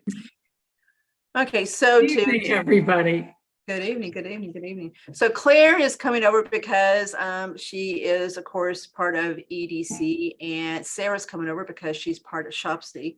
And those are two of the 3 grants that are proposed to be submitted for this cycle. So, and Vanessa, correct me if I say anything wrong here. So tonight we've got to answer any questions, take the final steps so that Vanessa can do what has got to be done to get the proposal in before June 2nd, which is a week from Friday. We've got a short week next week. Tomorrow's already Wednesday, so there's not much time left. The actual grant application is 44 pages, so she needs some time to get this done. So we had previously submitted an expression of interest for 2 of the 3. So let's talk about those first. And you do that because you want Massachusetts to come back and say, well, you might want to do it this way or that way if you really want to get this approved. So they came back and they basically said that the 2 grants kind of fight each other. And so we need to deal with that. We shouldn't submit 2 grants that compete out of the same bucket. And again, Sarah, Claire, Vanessa, correct me if I say anything wrong here. So that's one thing we've got to talk about tonight. Then we need to talk about the process to aid Vanessa in getting this grant actually done, assuming we still think they should go in, and it's I think we do. And then third, we're going to talk about a separate one that doesn't compete with these two that we have had some people ask us to do. So let's start with these two. So Vanessa, you want to? Sure. The only other comment I'll add is that there is no requirement that we could not put in more than one application out of the same bucket. But, you know, the state one-stop team does really strongly emphasize that the community prioritize, you know, which one you really want if you are putting in more than one in one category. Or you try to make this one grant and not two somehow. Correct. Okay. All right. So Claire, you want to chime in here and help us figure this one out as far as the EDC piece? Yeah, I'm just curious because Vanessa said something that I think needs some clarification. In the expression of interest, the comments that came back, they said that we have two competing, potentially competing grants, or two potentially competing requests. It says that in the expression of interest feedback that we received from the March 17th submission. Okay, so Claire, given your knowledge of how to write grants like this, what do you suggest we do with these two? What we need to do is, they're competing in the eyes of One Stop. However, One Stop submission is from the town. And if you look at what the two requests are, they really interlock with each other. What we need is a town plan done by an outside planner that actually includes what Shopsy was asking for as part of the housing, which is a key part of the one-stop grant. And then also to include everything that goes along with, you have the housing and then you need the infrastructure, which is why we're doing the wastewater. The other part of it is with One Stop. One of the things that they consistently talk about is called a continuum. And what I did was I took a look at trying to really understand what they mean by a continuum. And essentially, it's all of the activities the town has done between the studies and everything since 2008, which actually shows that the town has put in all of the groundwork to get to where we are today, to ask for resources to do a professional plan, comprehensive plan that includes everything. The reason that I'm saying this is because I went back and I looked at the towns which are comparable to Southborough, that in size and everything that they did, and these were the winners of the grants from 23, and everything that they said was asking for a planner.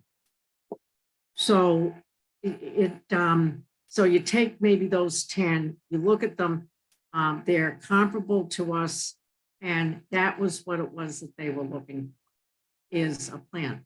Now, this is not to be confused with the master plan. We have a master plan, we have an implementation plan, but the whole overall picture for the town is the next step that would make an excellent recommendation or request for One Stop. So I am rather confused. Are you saying that we should be asking for money for a professional planner, a person? Yes, the same as other towns have done.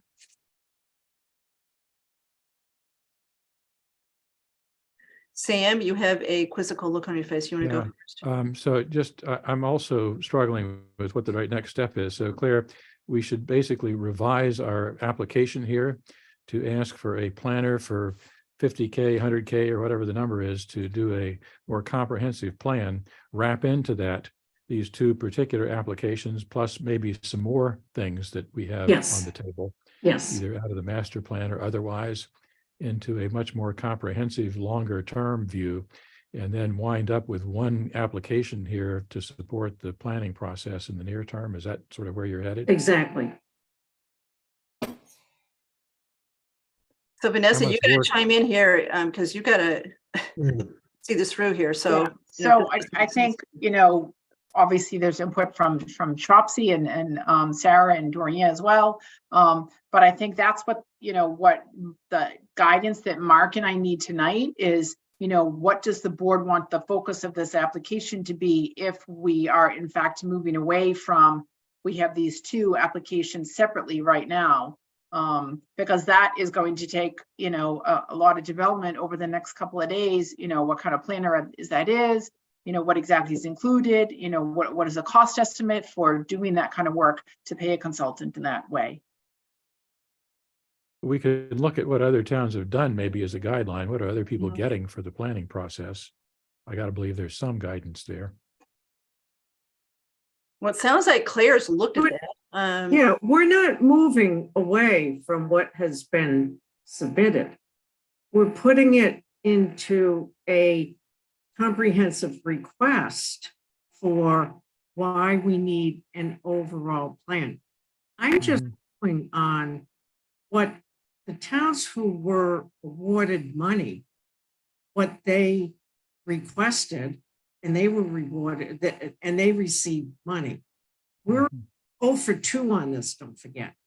Yeah. And so to go back and take a look and see, okay, the towns that are similar size, what they requested and how much money they requested. Mhm. Do the background to say, maybe this is the route we should try. And I think that Sarah, with her expertise on this and working with One Stop, might also have some ideas about it. Sure. Thanks for having me, everyone. I really appreciate your time this evening. I do think that Claire brings up some good ideas about trying to weave all these studies together. There have been several done, especially in the past few years by Shopsy and by the Master Plan Committee. I think that we were hopeful that we would be able to really focus on housing, Shopsy, obviously that is their focus, and so to really take a look critically at zoning overall to get maybe some of that low hanging fruit, as we call it, right, corrected. Some of the things that are sort of glaring in terms of meeting the threshold for the elderly housing, for example, within the community. Things like accessory dwelling units that have come up, multiple times, as well as potentially identifying an opportunity to have a process for permitting duplexes. So I think that, Shopsy's scope was more specific, I think, and not quite as broad in terms of how it was written. But I did see the feedback that both of these ideas are competing in the same space. So Shopsy meets next week, and I'm happy to bring any additional information to them. Obviously, Andrew's part of the board too, so he'll have his perspective and input. So yeah, but I do think that housing should definitely be a large push for any sort of technical assistance funding being applied for the town, because I think that, MBTA communities is obviously something else that's being faced. But in general, there's a significant housing crisis, both within Southborough, but also, in the larger Massachusetts. One of the I things agree, Sarah, that I have found out from talking with a couple people and reading on the One Stop website is the whole concept of a continuum of activities. What I did was I put together a whole list of the continuum of activities that the town has done since 2008. And Sarah is absolutely correct that the component of the affordable housing, the MBTA communities is absolutely key with this one-stop grant. You don't have that, might as well just pack it up and go home, because that is exactly what they're focusing on. I think that we have some excellent resources here in town that could be called on to review a document that was put together. I'm not saying throw anything away. I agree with Sarah that it has to have big focus, but where the town has done all the activities to really request $50,000, $60,000, $70,000, which is what these other towns have received in the grant, Mhm. in their grant money that they received. I'm going to display my ignorance. I've been rather consumed on another matter this week. Could you provide me with a brief summary of what these grants are for? So the one stop really brings a lot of different opportunities all into one location, but the specific program that was identified for each of the projects submitted in the EOI was the Community Planning Grants Program, and it provides technical assistance for community planning projects. And so it's awarded, based on that project nexus that Claire has been talking about, and we definitely have a strong case for the community to obtain additional funding, given all of the preceding studies and such that have been done, even including the 21 Highland Street study that was just done by their subcommittee. I think that, we do need some sort of comprehensive planning information. Okay, I mean, I am frustrated on this subject, as you probably know, that we've done an awful lot of planning and no building. And I expect that the result of these processes results in hammers and nails. And if it doesn't, then I'm going to be extremely disappointed. Al, to hit the nail on the head, so to speak, like you did just now, there actually is on the One Stop website, they have provided what they call their continuum of activities, which essentially, and this is provided by the One Stop people in pictures. And essentially what it does is it starts with the first thing that you do is, pulling everybody's opinion. What do you want? How should Southborough look? Blah, blah, blah. Okay, then the second thing is, okay, what has Southborough put in there to show that they really have a stake in the ground, and they have put some of their own money in. And that goes back, that refers to what I just put together myself that shows everything that has been done. So that then the next step in the one-stop continuum, which is very important to understand, the next step there is to say, okay, now we have a plan.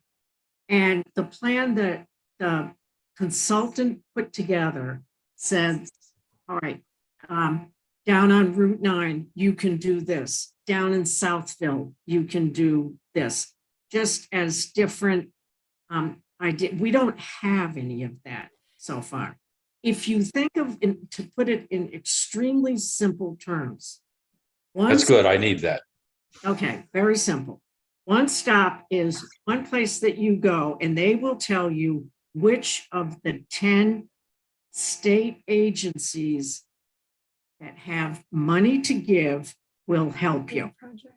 And Okay, but Claire, that's not what Al's saying, and I agree with Al. Al was part of that meeting we had where, we got off track and a lot of finger pointing, and we still got nothing done. So his point is, we spent a lot of time talking, we spent a lot of time planning, and we're not doing a whole lot to build affordable housing in this town, and that's where he's frustrated and would like to see something specifically done.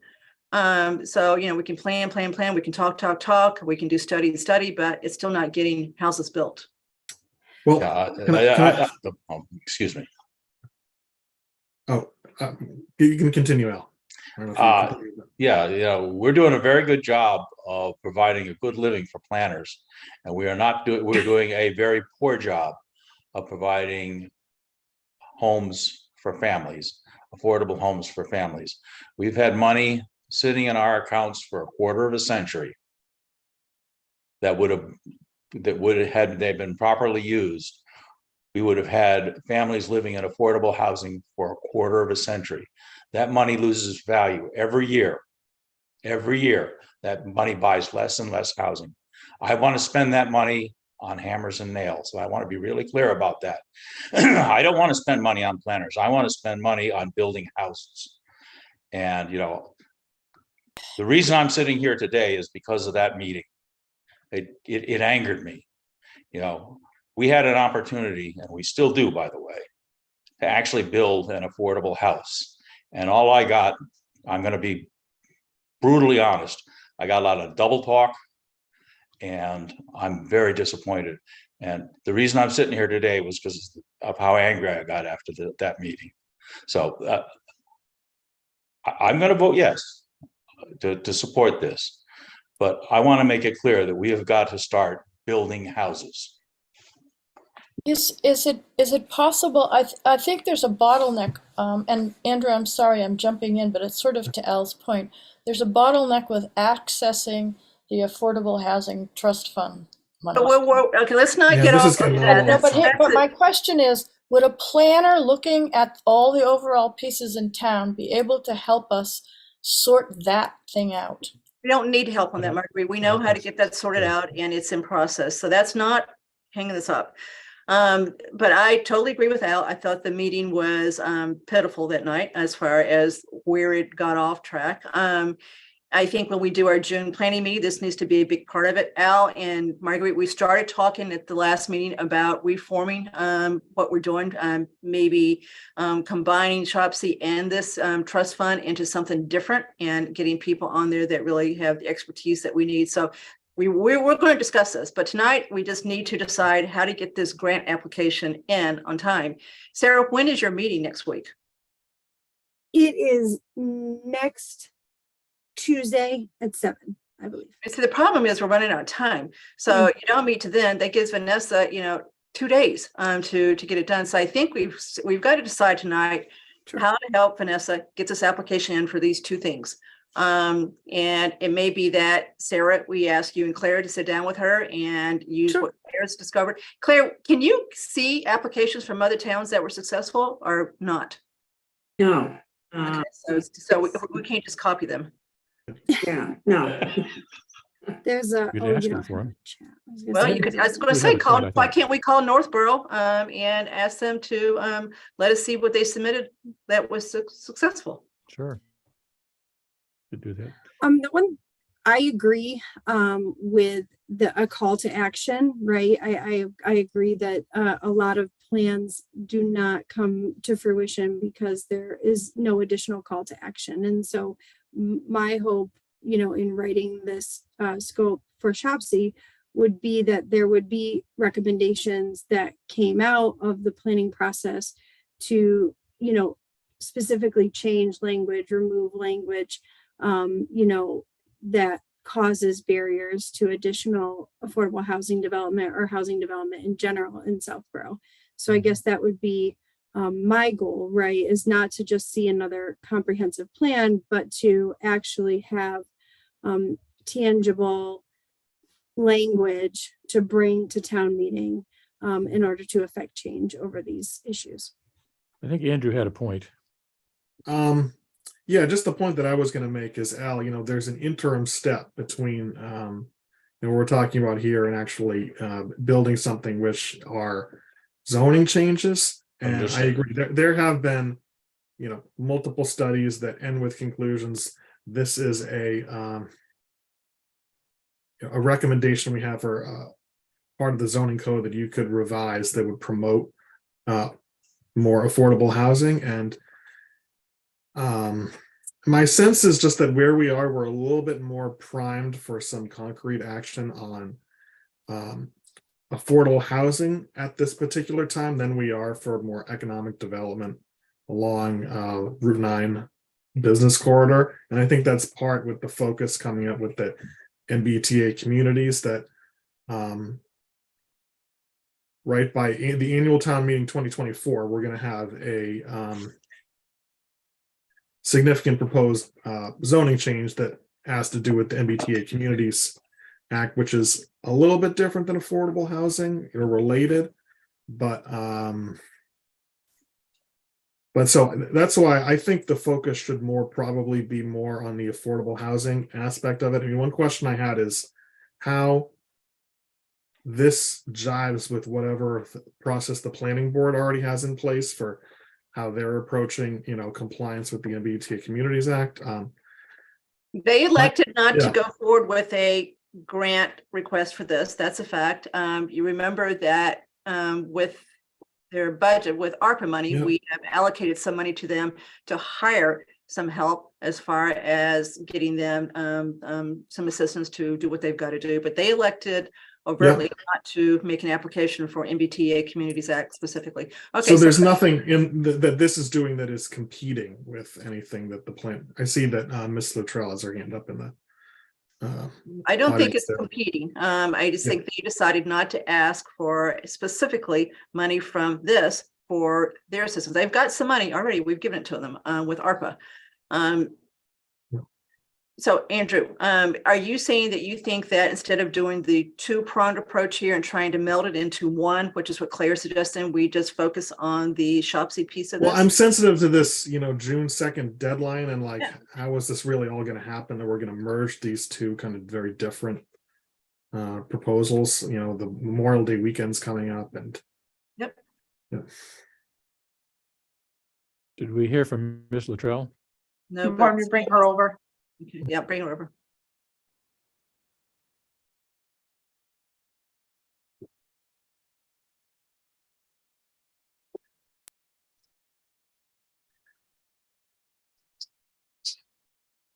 And by the way, Al, for example, during the downtown zoning initiative of like 2 years ago, while it is the case that, just individual people can go together, get together and draft a new zoning bylaw, having the help of a consultant in that process, I think did help. So there might be some value to this, but I think that you're right. It may lead to another study that doesn't come to fruition, but I think it's worth making the ask of the state. Mimi, can you hear us? Are you here? Yes, I am. Thank you. Good evening, everyone. The planning board currently has 2 grants from the state to help us comply with the MBTA communities. One, a community outreach grant from CHAPA, and the other one is a technical assistance grant from Bowler Engineering. So because of that, you overtly decided not to pursue another grant as far as One Stop, correct? We didn't think we needed anything else at this time. So this, whatever this grant is, it's on a separate track and hasn't been discussed with the planning board. Good, helpful. Okay, thank you. Can I make another comment, Kathy? Yes. A couple of things to Al's point. I agree, Al, hammers and nails is key, but I also see that there's an opportunity through this planning process to unlock more state money potentially there. And I think that's, to me, a sizable opportunity, big upside. The state does seem to like plans and driving plans into other follow-on, more significant development grants. And I think we got some fairly simple choices here in the sense that, one, we could go with what we have here, which sounds like that's not a high probability pursuit to get both approved, both of these two. Second, we could repackage them as we've been discussing. And my concern there is that you wind up with a lot of work in a short period of time, and can you really get an effective pitch over the next week here to do what we need to convey, what we need to convey. Third option is to pick one of these And if we were going to pick one, I think go with where things seem to be leaning. If we got to pick one, I'd go with the housing, because it's abundantly clear that the state places extraordinary pressure now on the affordable housing from a variety of sides. I don't know if others sat in on the housing webinar that MMA put on today, but a lot of state pressure to send money and support for housing activities. So that seems to me to be a high probability play. If we think we've got better odds of getting money for the housing one versus the economic development one at this point. I just don't have a good feel for how limited our chances are if we pursue both at this time. So that for me is the big choice. Do you put your eggs in one basket, or do you hope that you can actually get approval for two? And I would defer to folks who have more experience with that to figure out which way to go. But it seems to me that the housing one planning is the key to getting stronger state support down the road in terms of bigger dollars. So that's why I would do it. Not that I, again, don't want to have hammers and nails here. So I think, Sam, you teed it up nicely as far as the choices go. And then if we decide we want to still go for both, I think you've got to prioritize them so the state knows that if they're going to only give you one, which one you want. So if we think that those are our three choices tonight, right? One is to basically follow Claire's suggestion, which is try to put together this overall comprehensive request that involves a planner to help us put all together. That's one way to go. Two is to do one or the other. And it sounds like the preference may be to do affordable housing with SHOPC, or third, do them both, and then prioritize one over the other so the state knows which one to do if they're only going to do one. And Kathy, my preference, if we had time, was to put them together. I think we could put a really good package together to wrap a bunch of things in. Yeah, but this is Tuesday night. This is Tuesday night. Friday's a short day.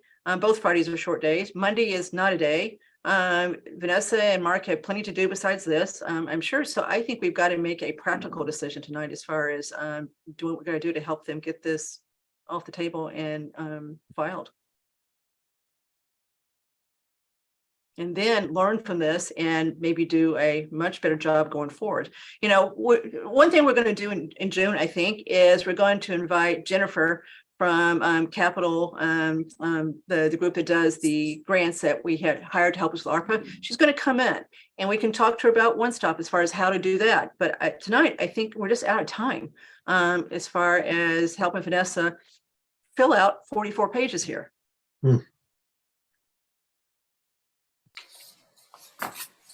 I agree. Okay. So I'm going to make a motion and then we can discuss this to basically focus on the SHOPC request for money for affordable housing zoning assistance and ask for a second on that. Second. Okay, any further discussion? Anybody disagree with that? Is there any value in prioritizing, as you suggested, Kathy, to keep both of them alive, but send a message to the One Stop folks that if they're looking for priorities, here's our priority. But if there's a possibility of getting both, we're certainly very interested in it. I don't know if that lessens our chances or not, but well, didn't the expression of interest response say you're clashing here and therefore imply that we should pick one or the other? I mean, I would think that's what they're trying to tell us to do. But maybe I'm not. I mean, I'm not the one that can answer that question, Sam. Yeah, I can't either. So Yeah, if you want, I can read you just that clause from the feedback report. It says, while the applicant may certainly submit multiple applications, the team recommends prioritization and careful consideration of the projects submitted in the same round. well, that opens the door to prioritization. Then we could certainly say our preference is A, but if there's more opportunity, we're still interested in B as well. But Sam, does that mean, Vanessa, you got to do two separate 44 Yes, page it would be documents? two separate full applications. Okay, didn't know that. I think reasonably we should just go with the SHOPC. And the one, yeah, okay. Claire has her And hand Ms. up. Reynolds has her hand up when you're ready to move back to her. Who does? Ms. Claire. Reynolds. Okay, sorry, Claire. Yeah, quickly, I just want to make sure everybody understands that anything that's submitted in the full application does not have to be what was submitted in the expression of interest. We understand. You can, Yep. you know, the expression of interest was kind of like an opinion, so to speak. And then the second thing is, had the second thing in there. Yeah, so it doesn't have to be that exact same thing that you put in as the expression of interest. Okay, so we've got a motion to submit the grant using the SHOPC proposal. And we've got a second and we've discussed it. Anybody have anything else to say before we vote on this? Okay, so roll call vote. Al, Aye. Sam, Aye. Marguerite, Hi. Andrew, Aye. Cook is aye, 5-0.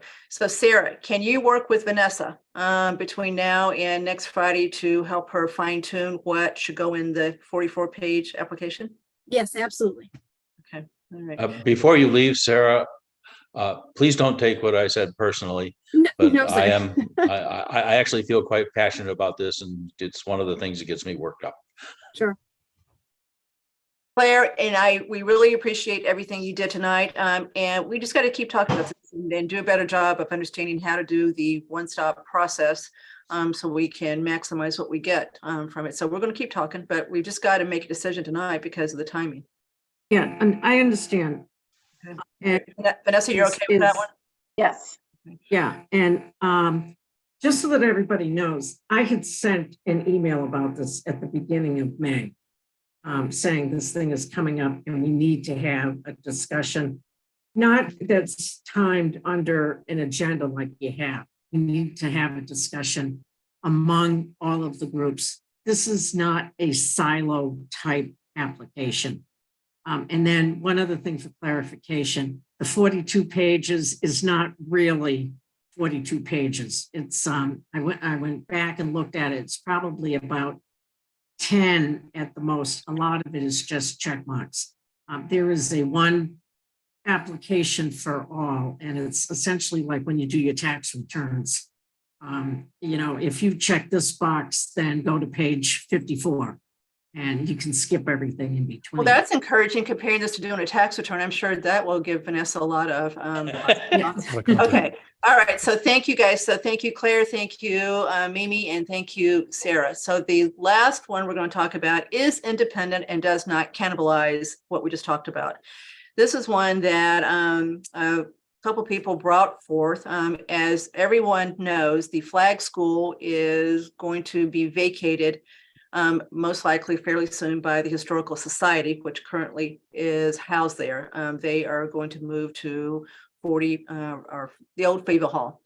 So we will have a building back to figure out something to do with. And as we know, we've got probably quite a bit of uses for more space. We had a study done that was financed by CPC a couple years ago by Lynn Spencer, the person who comes and has done a whole lot of historic, help us with our historic renovations around town.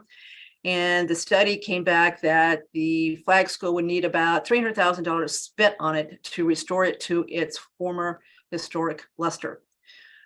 So Mark and I have been talking about Flag School for a while as far as what he might want to propose using it for, and there's several things. Open space needs some room. Historic Commission needs some room, and we can always use an extra conference room or two. So what we thought is there is a grant that focuses on underutilized town property. So we thought we would submit a grant for that to fund, hopefully, the entire renovation that we're going to need to do for Flag School if we're going to use it. This came up very quickly. Mark and Vanessa have cobbled together the starting point for doing this one, but this will be a whole separate application. So that's the third one to discuss tonight. So, Sam. I'm in favor of this. I think it'd be great to figure out if there's something we can do about this. I think there's a lot of upside.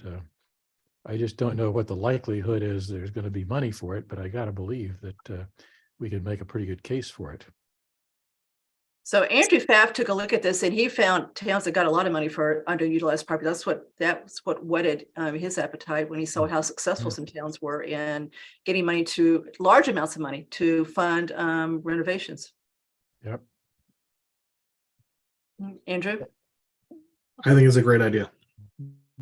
Al? And Kathy, one other related point, I've heard in the past discussion about actually thinking about that as an entire property, not just the building. But there was a proposal at one point floated to make a little amphitheater kind of thing out to the north there. And so if we actually put together a program or a package that was more comprehensive, I mean, the only thing they can say is no, but I think we ought to think more broadly about how to use the entire property potentially. Well, again, I don't think we've got time for that, Sam. Mark's put together what Lynn Spencer did. He was going to add money on for the internal renovation. So I hope we get the whole thing, but to add on the, that was Michael Weishand that had proposed the amphitheater. I just don't know how we put that on top of this and get it in again a week from Friday. Maybe not with the timing, but if we can work it in somehow, maybe mention it or something to leave the door open for that as part of the next step. I think that could be interesting. So I just want to point out that when Ms. Cook says I did, she actually means Ms. Hale did. Vanessa's done a lot of the work to try to put this together, and this did come to us rather late. And so we've been talking with Mr. Parent and trying to figure out how to put this together. And Sam, I don't disagree with you. I know that we had talked about amphitheater, but that adds a whole new component. And I think for Vanessa, a whole new level of scariness as to trying to get this all done and taking a decent swing at this. I mean, thankfully, we've got Lynn Spencer's report. Again, if we are successfully awarded, the project costs that are estimated in that report are going to be 18 months old. So we're going to have to look at escalators. It also deals pretty much with exterior improvements that need to be made to the building, does not address anything for interior. So we are looking at putting some money in there to address some of the interior renovations that would need to make place to make it useful.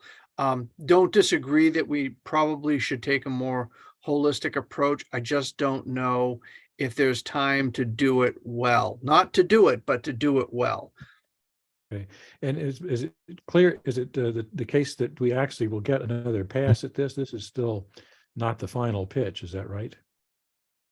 No, this is the final application period. So the expressions of interest are done. So we've had the. And yeah, I just wanted to add one comment on the expression of interest. I used the expression of interest form to summarize what this project would look like. We did not put in an expression of interest for Flag School. So we don't have any feedback on this like we do the other two. I just used it as an easy tool to summarize what it would look like. Well, the most important thing is keeping it moving. So. Al? Yep. You can color me a skeptic. If this only covers the outside, I spent 20 years trying to get the town to get rid of Fayville Hall. And, I counted as a personal happy day when we finally did. Check. Gosh, what do we need? We need another old building that we have to maintain. And this one is historic. So, color me a skeptic. Sorry, you only get one we could happy use day some in life, extra Al. room, Al. We really could use some extra room. And Mark is adding money in for the interior on top of it. And Vanessa. Yeah, but if that money comes out of our pockets or out of the taxpayers' No, they're pockets, asking for the total cost of renovating this, including the interior. what's it going to cost us to maintain it once? But Well, my question is we're would going to it be maintain cheaper- it. We're going to maintain it one way or the other. We own it. I think we ought to take a hard look if we really need extra space at all that empty space on Route 9 that probably could be had for bargain basement prices. Because we are a good tenant. The inside of that building is I'm recalling is pretty good actually. It is. It's got a lot of work done on it inside. It'd be fine to do. I'll use it as a conference room right now. It's actually beautifully done. So. Okay, Andrew? Basically, I don't agree with Al. I think that we should pursue this opportunity. Flag School is unique that it's located basically right next to the town hall. It's got the same, shares the same parking lot. It's in a lot of ways not exactly analogous to Fayetteville Hall, and the timing of this would work out really well if the Historical Society is moving in the near future over to Fayetteville Hall, and then this building. I wouldn't want this to just the building to just sit there with nothing happening for it for several years. This kind of jumpstarts the process of planning for what we're going to do with it. I agree. I'm willing to spend some money on this to keep it. But it's also someone else's money. It's this, we're applying for a grant for this. Yeah, but we're going to, Al's right. It's going to cost Yeah. us at some point down the road, Yeah. but I'm willing to do that. So. Yeah. Okay, so it sounds like we've got at least a majority vote on this one. Okay, so I'll make the motion to ask Vanessa Mark to complete the application for the one-stop program for the complete renovation of Flag School inside and outside using Lynn Spencer's work from a couple of years ago. Second. Any further discussion? Okay, roll call vote. Al? I with gritted teeth. Okay, that's okay. Marguerite? Aye. Andrew? Aye. And Sam? Enthusiastic guy. Al and I average out. Well, this Look at is that. going to bring back, when Marty was on the board of voting. That's right. Jeez. We have gradations of enthusiasm here. Okay, so I'm an aye, so 5-0 to support the application for the Flag School renovation, Vanessa. So Vanessa's got her homework. Probably should be recorded in the minutes as a 4.8. Whatever. Okay, moving on. So the next item is the annual approval of staff appointments for fiscal year 24. So we have a spreadsheet in front of us with a lot of people's names on it. I called Mark today and said, why is Brian Ballantyne on here? He's got a contract. So I think Mark agrees with me that this one should come off.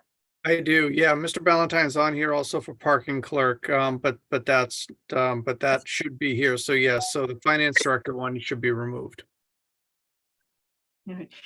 Anyone else have, because we're going to vote on this in one fell swoop unless someone wants to pull any person off this. Anyone else have any questions about who's on here? Have any questions about whether someone belongs on here? No questions about who belongs or not. I have a couple of comments about it. All right, so everybody's okay with the list except for Brian being removed. He's contract, we just got his contract done, so he's no different than Mark and the Chiefs and DPW, which are not on here. Andrew?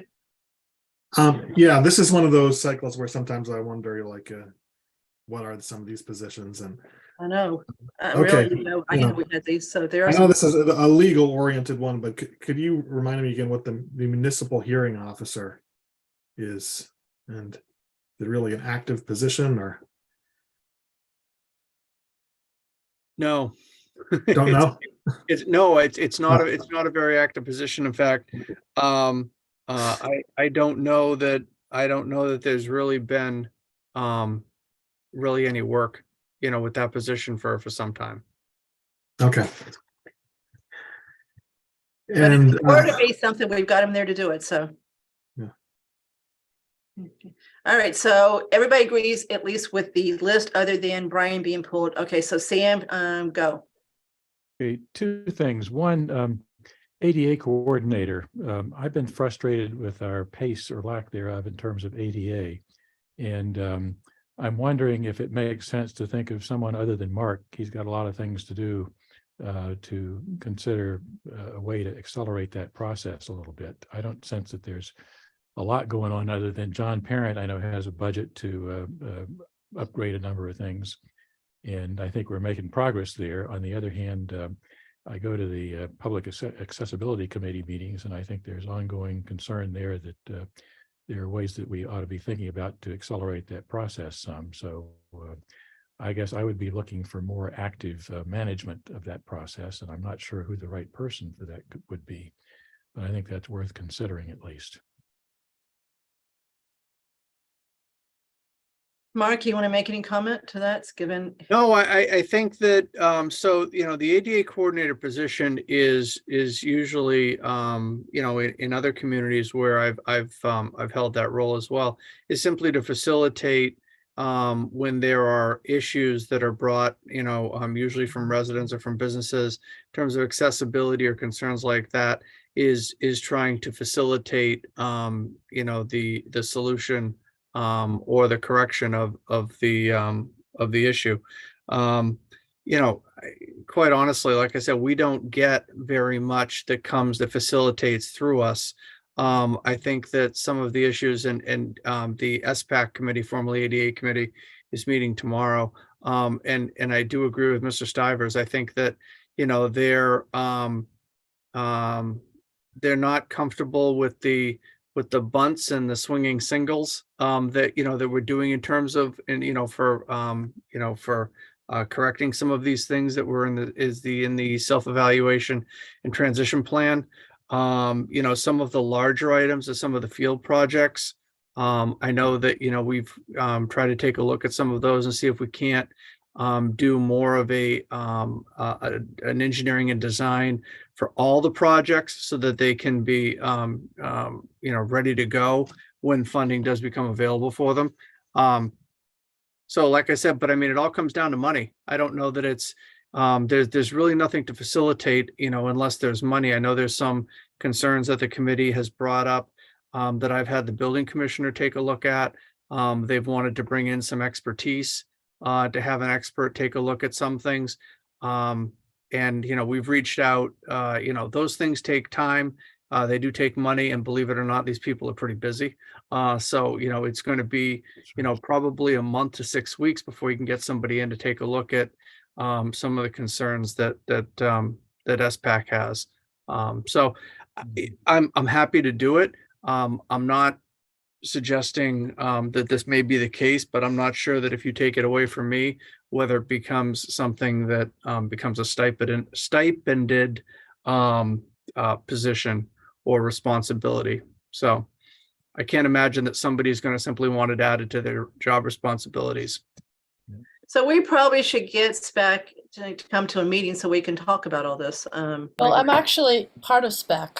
No, you are. That's why I said Marguerite. So I don't have a great idea for this. But I again, think that's we not think what's about on the agenda tonight. The agenda is to Right. approve this appointment. So let's not get too Right. far afield here. maybe this is Okay. a discussion for later on. Yeah. it. Okay. All right. So Sam, anything else as far as Yeah. say? The list here. This is an awkward one. It goes back to the town administrator evaluation that we did. And as folks are aware, I was not supportive of renewal of town administrator's contract. And similarly, I think we need to do better with the assistant town administrator. So I'm not prepared to support that one, although I expect I'll be in the minority on that as well. But just want to get that out there so folks are aware of where I stand on that. Okay. Anyone else have any comment about any specific appointment here before we vote on the entire list exclusive of Brian Valentine? Al? No comment. Okay. So Andrew, you ready to vote? Yeah, I will make a motion to approve the staff appointments for FY24. As shown in the packet, Other than Brian Valentine? other than Brian Valentine. Second on that? Second. Okay. Roll call vote. Al? Aye. Marguerite? Aye. Andrew? Aye. Sam? Nay. And Cook is aye. So 4-1-0 as far as approving staff appointments for fiscal year 24. And then obviously we've got lots of other appointments to approve the next couple meetings. Okay, moving on. Okay, so the next one is we need to appoint the select board representative to the Neary School Building Committee. And so for a little background for Marguerite and Al, this is a ad hoc that the state requires as part of participating in the MSBA school building process. We formed it as soon as we were admitted into the process a year ago or so. We formed this committee because we're required to do it. It's got 9 members. Select board changed the charge slightly at the last meeting based on request by the chair of the committee. So it's still got 9 members, but we have increased the at-large from 4 to 5 and reduced the K through 8 participation to 1. So on the 15th, at again, the request of the current chair, Jason Malinowski, we approved Roger Challen as the new K through 8 member. So you've got a required member from advisory, required member from select board, required member from K through 8, and a required member from capital. So Malinowski is capital, Andrew Pfaff is advisory, Roger is now K through 8. Lisa Braccio was the representative from select board, but obviously Lisa's not here, so we need to appoint a new select board rep tonight on that ad hoc committee. I would like to be that person, and I'll explain why. I was part of the ad hoc committee with Jason and with Couture Martin that basically did all the research that led us to where we are today to determine that, yes, we've got the population that could close a school if we chose to, and started looking at all the different permutations we could look at as far as either combining schools or rehabbing Neary and keeping 4 schools open. So I've got a lot of background in the MSBA process. So I am going to put my hat in the ring as far as this appointment. If someone else wants to do it, raise your hand, we can talk about it, but I would like to do it. I'll nominate Ms. Cook as our representative.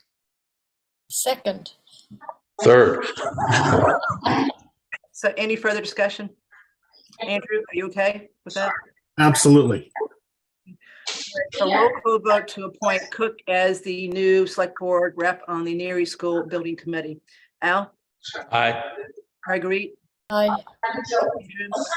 Aye. Sam? Aye. And Cliff? Is that done what we're hearing now? Pardon? All right, so. Background noise, Al. Oh, Okay, so the next one is one that we tried to do a year ago. No one raised their hands with select board. Then we tried to see if someone from EDC wanted to do it. They didn't raise their hand. So I'm back to the table to see if we've got someone that wants to be the town representative on the, let me get the Metropolitan Area Planning Council. There's 101 towns in the greater Boston area that are part of this. We're one of those. I took a look today to see how many vacancies there are. There's quite a few, but most of those seats are filled. So we're in the minority as far as not having a rep on this. I don't know much about it. I don't know how often it meets. Obviously it's a big group and they're there to, basically oversee the staff, elect the executive director, et cetera. So this group does a lot of work. It's got over 100 staff people that work for it. So I wanted to see if with 2 new members, we have any takers on this one for the next year. Yeah, I'm not ready to volunteer, but I think it's an important thing to do. And not in the sense that you have much opportunity to influence activities. On the other hand, there's a lot going on out there, and having someone who is in there listening, understanding what's happening, gives us an opportunity to participate in things that might be helpful to us. So I think it's more of a listen and learn kind of thing, and maybe occasional opportunities to get to things that help us. So I think it's worth doing. But to me, it's more of a fit for the planning board than the select board, as a matter of fact. So I see Ms. Latour. I agree with that. I agree. So obviously it does not have to be the select board, but I thought I'd at least throw it out there in case someone was chomping at the bit to do this one. Okay, so since no one seems to be chomping at the bit on this one, why don't we You have a hand raised from the chair of the planning board. okay, bring Ms. Latrell back over.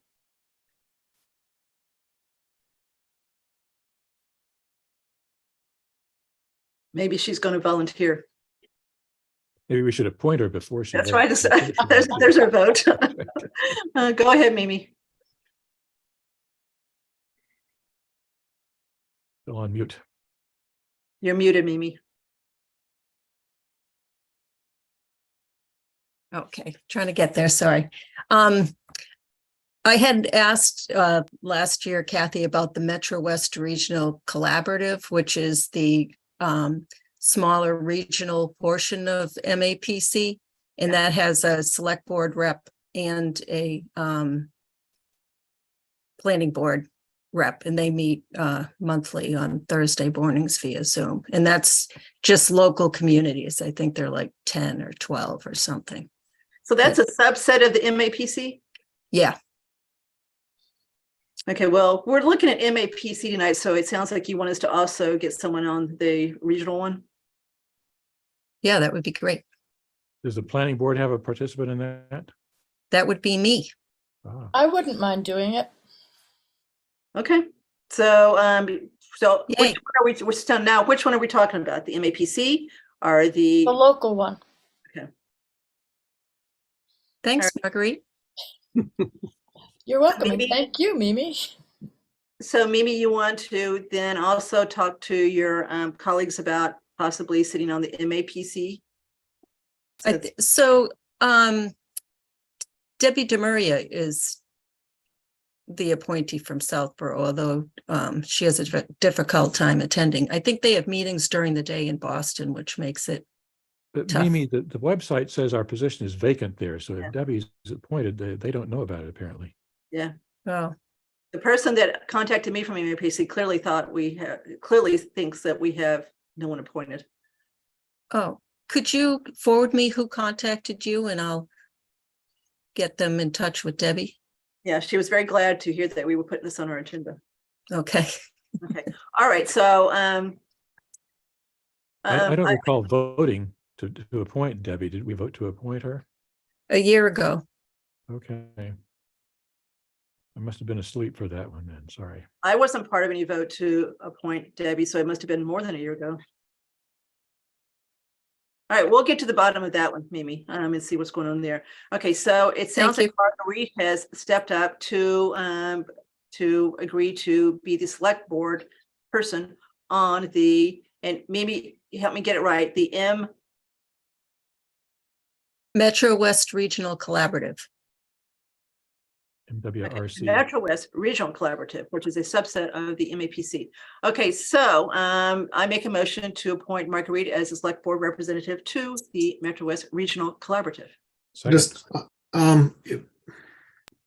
it's not on the agenda, so Well, okay, so if you think we should wait, I am 100% in favor of appointing Marguerite to it, but it's the only reason, Andrew, I thought that we would probably, okay, since it's a subset of the MAPC. okay, all right. Mimi, which day does it meet? I'm sorry. Is she gone? She said Thursday mornings. Thursday mornings. Okay, then I can't do it. I'm sorry. Okay. I am very sorry. That's Right, so another. we're gonna table this one because it's not on the agenda. So Mimi will put it back on an agenda when we can. So we didn't accomplish too much tonight. But we will check on why Debbie's appointment to the MAPC doesn't seem to be on anyone's records. Okay. Thank you. Thank you. All right. St. Mark's Working Group update. We have the chair of the working group committee now here, and we've got the vice chair. So we've got lots of knowledge here. Okay, so Marguerite, go. A couple of things. The plan was approved. The most recent VHB plan was amended slightly and approved at our last meeting, and it is now with VHB and it is going out to bid, which is lovely. I hear that it should be the whole thing should be finished by the end of summer, which will also be lovely. However, the working group would like to have one more meeting in order to come up with possibilities for renaming this triangle of land. I think that I've spoken to Kevin and Grant and Andrew, haven't reached Bill Sines yet. And I haven't reached, no, I think James is okay with it, but the idea is to gather a group of names together from all of us to collate them, to come up with the ones that we think would be good possibilities, and then to present that to the select board for your discerning, how shall I say, response. Nothing that's locked in, but at least we wanted to get some ideas out on the table for naming. Is it true that the original charge of the working group included naming the park? Yes. I think it did, right? Okay, so this is. Well, there was an original charge that goes back to 2021, and then there's an amended charge from May of 2022, which incorporated still the name suggestion. Yes, yeah. Recommendation of a name, and the practical reason is it's called that. We just have called it the St. Mark's Street Park, but pre-annual town meeting 2023, it became controversial to even the association with St. Mark's when it was going to be something different than St. Mark's complicated it. So that's one of the reasons why it was in the charge. For me, we have had a lot of meetings. And it's on and on, but this does seem like a pretty discreet thing that could be discussed and just come back to the select board with a recommendation, and it would be up to the select board about whether you want to act on that now or later after the park is completed. We start to see kind of what it looks like and what name might be appropriate after you kind of have a chance to see what it looks like. So the appointments were through 6/30/24, so there's still a little bit of time left. 24 or 23? 3. I stand corrected. That's Yes. wishful thinking, Fortunately, they're only through 6/30/23. Right, so there would be time, and I think the group is willing and interested in doing this to sort of complete the charge. So how many are on the working group right now? Let's see, we have Bill Science, we have 6. Kevin, we have Grant, we have James, we have me, and we have Andrew, 6. And so the charge was for 9 people, so we need pretty much everyone to show up to have Yeah, a our quorum is 5, yeah. All right, anyone have a problem with a working group finishing their work by proposing, you could propose 2 names. You could say, we like this number 1, we like this number 2. So you guys could decide what you want to do if you've got 2 that you like a lot. To come back, select board with a recommendation by the end of June when their term expires. Hopefully one more meeting, I guess. I think that ought to be one and done kind of thing. Yes, I envision it. A lot of soliciting the names will be done by email before the meeting, and then the meeting will again give us the list. So, Anyone have an issue with the plan to end the working group's work? Okay. All right, so let's take an official vote. Even though it's part of the charge. So I make a motion to ask the working group to submit a proposed name of the Pocket Park to the select board no later than June 30th, 2023. Second. Any further discussion? Roll call vote. Al. Aye. Marguerite. do I need to recuse myself? No. All right, aye. Andrew. Aye. Sam. Aye. You took aside 5-0. So good luck. Thank you. So- It should be fun. Kathy, do you also want to talk about the bid and potential alternate bids and? Yeah, so let's Okay. update everybody on where things stand. So Mark, you can chip in here too. So I'll start and then turn it over to Mark. But you got to keep the park work separate from the road work, right?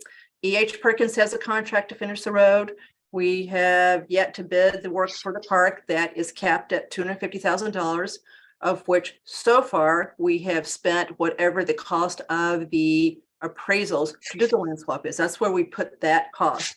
VHB hasn't cost anything yet. They have used other monies from another contract to do the work they've done so far. But I think they're pretty much out of that money, so they may start using it. So far so good.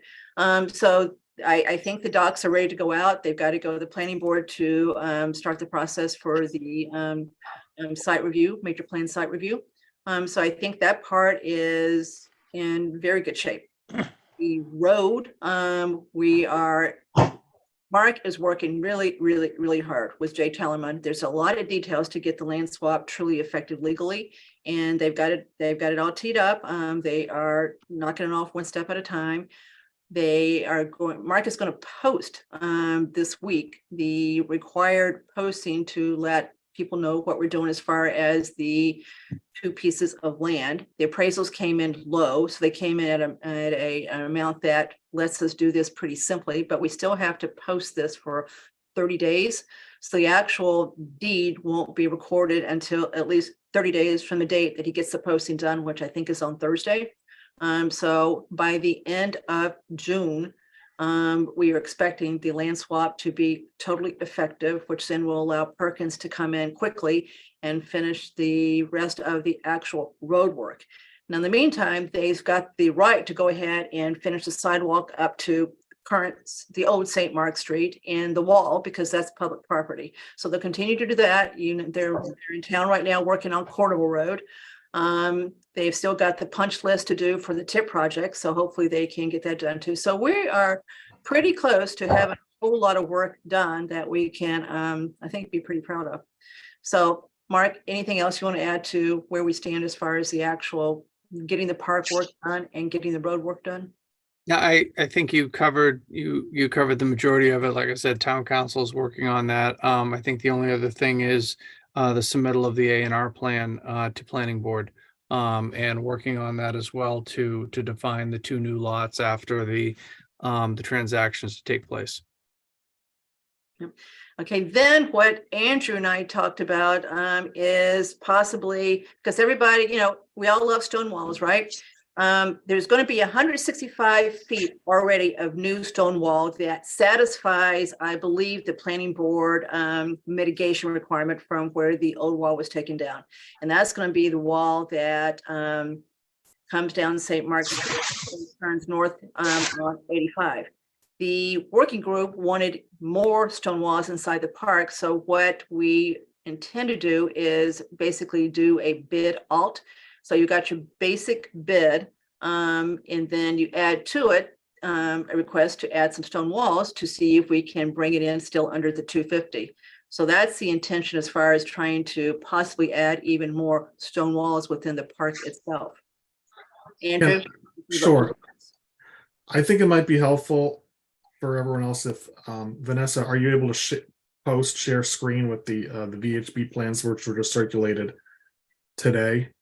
So this will kind of explain it better. All right. So this is if you look at the upper right-hand corner, the date on that, where it's going to be yesterday. So this is the most recent version of the plans. This is one sheet of the plans. And basically, what the alternate bid would include would be asking for a price on stone walls that would go along the perimeter of the south part of the relocated St. Mark Street along the boundaries of the park, so that there would be just the whole thing would be kind of have a stone wall perimeter. I talked about this with Mark earlier today, and I guess the way I was weighing it here is, I mean, the having an alternate bid is a good way to, you're not locking yourself into doing it, and if it comes back way too high, you don't have to do it. I had a concern, would structuring it as an alternate bid, including that alternate feature in any way, deter anyone from bidding on it? And I guess not really. I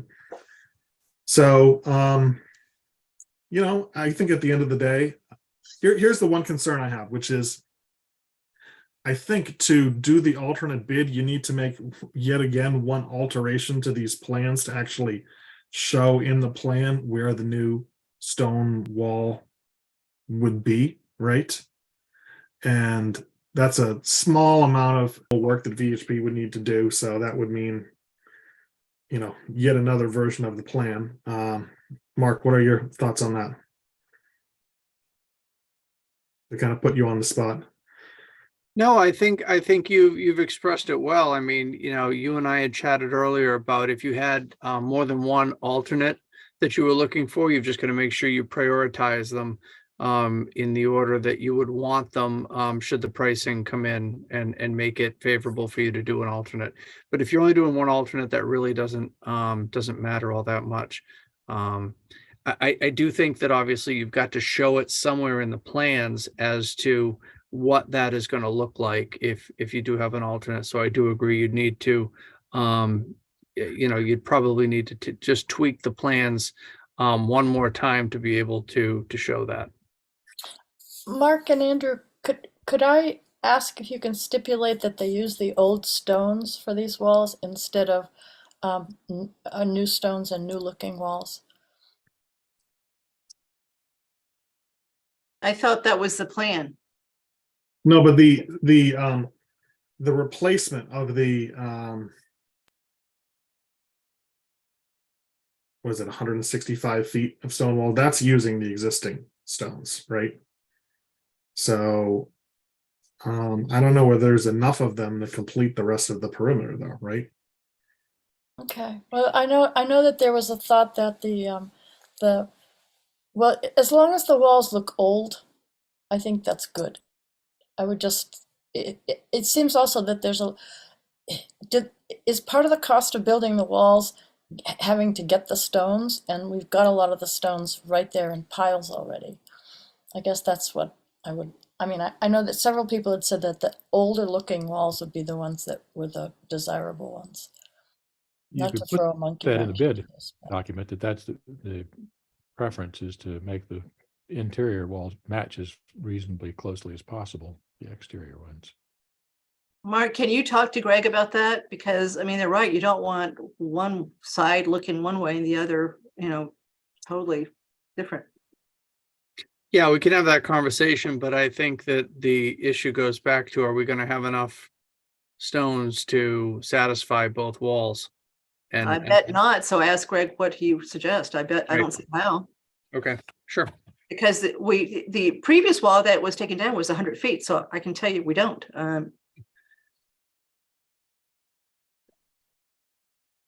Well, just one other thing I wanted to comment on is if you look at this plan in that circle, the plaza area, one of the changes that was made between the last version you saw on May 2nd and this version is there was a granite medallion for historical marker in the center, which was going to be, like a sundial type, centerpiece feature. And it's taken out from here, which will reduce the cost just because with the thinking that, there might be a future smaller project, down the road in the near term where you consider how to have some design features of this park that go together with improvements with the town common and by taking out the old burial ground needs work too. Yes, yeah. So if you want to put in, instead of putting a granite medallion where we didn't yet know what it's going to say or how it's going to fit into everything else, we took it out so you could put something like that back in later if you wanted, but the center of that is still to be determined, which is a little bit ironic because if you remember the first version of this working group charge back in 2021 was just to make a recommendation about what to fill in the centerpiece of a circular plaza in the first plan, and now that's one thing which was taken out at the end here. But I'm just noting because it's something that hopefully will make this less expensive at this phase. Okay. So Mark, will you talk to Greg about what to do with the add-alt for the wall? Sure, absolutely. Thank you. That's great. Anything else as far as St. Mark's working group update or the pocket park? So then it sounds like this is the last step here of this plan about getting it out to bid, right? Yeah. We hope. Yep, we do. Okay, everybody ready to move on? All right, so the next item is our tough one tonight. So I'm going to tee this up and then I'm going to ask Mr. Hamilton to speak. So the next agenda item is to discuss developing a potential flag flying policy for town properties that are under the care and control of the select board, which include the town's cemeteries. We have discussed this in the recent past in two separate select board meetings, May 2021 and September 2022, to get ready for the special town meeting that was October 13th, 2022. Additionally, there was a citizens petition on the warrant for the special town meeting held on October 13th, 2023. That article was advisory in nature and asked the select board to remove all flags but the American flag from the old burial ground. The issue, this has just been controversial in the recent past due to the flags that have been flown between Memorial Day and Veterans Day on the burial ground property for many, many years. There are some that take offense at one or more of the flags because of what they have come to symbolize to some. So far, we have not been able to determine how the particular flags that are currently flown were selected and whether the select board had any input into that decision. The best guess currently is that the select board did not participate or approve the flags that are currently flown there. The old burial ground includes the graves of many people, some of whom are veterans and more who are not. The old burial ground is therefore not an exclusive veteran cemetery. Just like most cemeteries, it includes veterans and non-veterans. In the recent past, a couple of things have happened that are relevant to the discussion tonight. Boston was sued due to his denial of a group's request to fly a certain flag. That suit ended up in the United States Supreme Court and with a ruling adverse to Boston's decision. And the select board has received a request to fly different flags on the old burial ground than the ones that are currently being flown. So far, the select board has ignored that request. We do not have a flag policy currently. Instead, the flags being flown on the old burial ground are merely the result of a long-standing tradition, not formally sanctioned by the select board, the executive body who has oversight and care of the old burial ground. Mr. Wynot, our current long-serving veterans grave officer, has simply faithfully continued the tradition of annually placing the 8 flags in the old burial ground each May. The select board and or personnel board also never developed a job description for the veterans grave officers, so we have nothing to refer to as far as specific duties for that position. Therefore, I believe it is appropriate for the select board to decide whether we believe we should have a formal flag policy for town-owned property controlled by the select board, which would include the old burial ground. I also want to clearly and unequivocally state that this is not being brought up with any intention to show any disrespect to the country's veterans. Quite the opposite. It's simply time to deal with this matter so that we don't find ourselves in an untenable situation for which we have no answer. So I believe we have several in the audience tonight who will want to speak to this issue that will have differing points of view. We're going to allow plenty of time to hear from them once the select board has discussed this matter among ourselves first, including possibly a path forward that seems to be supported by majority of the select board. So with that, I want to turn this discussion over to Mr. Hamilton, who's done a whole lot of research and talked to quite a few people about this issue. Thank you. So for my inaugural meeting as a member of the select board, I've decided to jump into the deep end with a whole bunch of sharks. I'm going to ask the board's indulgence because I'm going to put a motion on the table and then describe how I came to that motion, unless you prefer I describe how I came to the motion before I make it. I think Go ahead.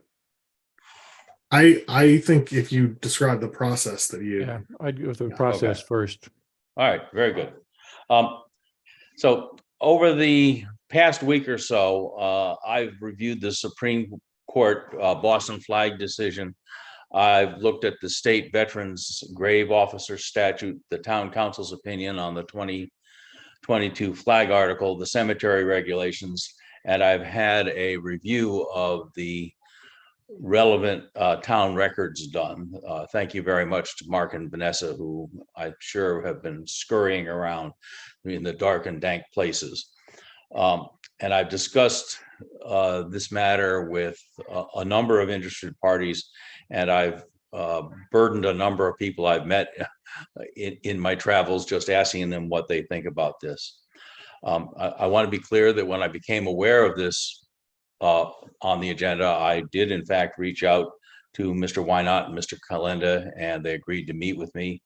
And I appreciate that. And I also met with members who were sponsors of the failed 2022 initiative and many others. And I've been able to establish the following facts. You know, Ms. Cook is correct. The policies for flying town flags on town property is the sole responsibility of the select board. Based on the search, there is no record in town hall that has been found of the select board or the prior board of selectmen having approved the display of these flags. There also is governing rules related to the Veterans Grave Officer. There is a state statute related to the duties of the Veterans Grave Officer, and it is solely responsible for the display of the American flag, that is the flag of the United States, on the graves of veterans, as well as some other responsibilities related to the care and maintenance of the graves of veterans. And as Ms. Cook said, there's no additional responsibilities that can be identified in the town. I have to reluctantly conclude that the current display is not formally authorized. Given that there is no formal authorization from the authorizing board, it is difficult to conclude that the display is protected government speech, since the relevant government body has never spoken. And that inarticulate description of government speech are the words that are found in the Supreme Court ruling. If it is not government speech, it is private speech. And if it is private speech, we have no authority to discriminate against anyone who wants to exercise their free speech rights by placing flags on that property. And so we are faced with the possibility that someone could, without our permission, because that has been our past practice, place, you know, a Confederate battle flag or a rainbow flag, or worst of all, perhaps a New York Yankees flag on the old burial ground. And I think this is a situation that we have to fix. Given that, I think it's imperative that the board adopt a flag policy.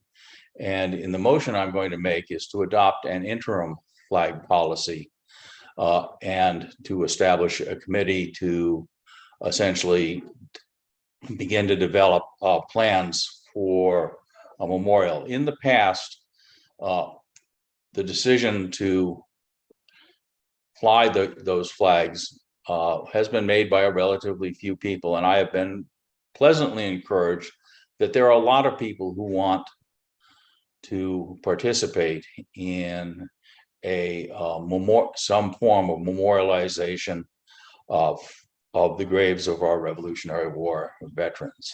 I also need to bring it to the attention of the board that while we have been squabbling over scraps of cloth, we have really been ignoring what I think is a much more important issue. There are 28 veterans, Revolutionary War veterans, who lie in that cemetery in unmarked graves. And I think that I personally feel strongly that we have an ethical obligation to memorialize them in some form, such as, for example, placing a stone with their name in the old burial ground, so that we could, in fact, on Memorial Day, place a flag in their honor. And I think we need to begin thinking about how this community wants to adjust the way we honor those veterans. And there are a lot of people, I think, who would like to participate in that process, and that is a good thing. And I think we can craft a scheme where we have a cooling off period and where we can encourage people to come out of their battlements and talk to each other about how we as a community can honor and respect those veterans. And so that is what I've been doing over the last week, swimming in the deep end. I'd like to offer, unless there are any questions, I'd like to offer a motion, and then we can perhaps discuss in more detail. Everybody okay with that? I'd like to hear the amendment, the motion, I guess. I'm Okay. not sure I'm All right. fully on board with what you're suggesting, Al, but. Well, discuss okay, it. that's fine. I move to create an interim flag policy and study committee as follows. And Vanessa has this text. For the period commencing with the adoption of this motion through May 15th, 2024, the select board adopts the following interim flag policy for the purpose of promoting the display of unifying symbols and avoiding the flying of private flags on town property. The following shall be in effect. On all municipal property, the following flags may be flown in a fashion compliant with the U.S. flag code: the flag of the United States, the flag of the Commonwealth of Massachusetts, the flag of the town of Southborough, and the POW/MIA flag. No other flags may be flown except as follows. Flags on graves may be flown consistent with cemetery regulations. Flags emblematic of town departments within those departments. Flags specifically authorized by the select board. At town meetings, such flags as the moderator shall permit. In the old burial ground from the week prior to Memorial Day through the week after Veterans Day in honor of the Revolutionary War veterans who lie therein, the following flags may be flown consistent with past practice: the tree flag, also known as the Appeal to Heaven flag, the Moultrie flag, the Bunker Hill flag, the Bedford flag, the Continental flag, the Gadsden flag, the First Continental Regiment flag, and the Culpeper flag. Further, the select board shall appoint a committee to study and make recommendations to the select board related to the community's desire to update the display of respect and appreciation for the service of our Revolutionary War veterans under our care in the old burial ground. Such recommendations shall be made prior to the 1st of May, 2024. This committee shall be composed of 7 members, 2 of which are veterans, 2 of which are members of the Historical Commission, 1 of which is a member of the Select Board, and 2 of which are from the community. So that's the motion that I would like to make. I'll second for discussion. Thank you. Okay, that's quite a motion. Yeah, I've been busy. Right, so it's in writing, so we can always pop it up if we need to, because it's got lots of components to it. So my first question, Al, is this. I like the idea of the committee to come back with a recommendation as far as how to honor specifically the veterans, including the ones that are in unmarked graves, the 28, and a way to appropriately do that, all for that. But I don't see how your motion results in a permanent flag policy. You've got an interim proposed here, but is this committee also, as part of their charge, supposed to come back with a recommendation as to a flag policy for the select board for the properties they control, or is that not part of what you intend this committee to do? It is not part of what I intended this committee to do. I was hoping they would focus on the old burial ground. I believe that the flag policy is the responsibility of this board. And I think, we could discuss how we might want to develop that policy. Might be a good topic for the June meeting.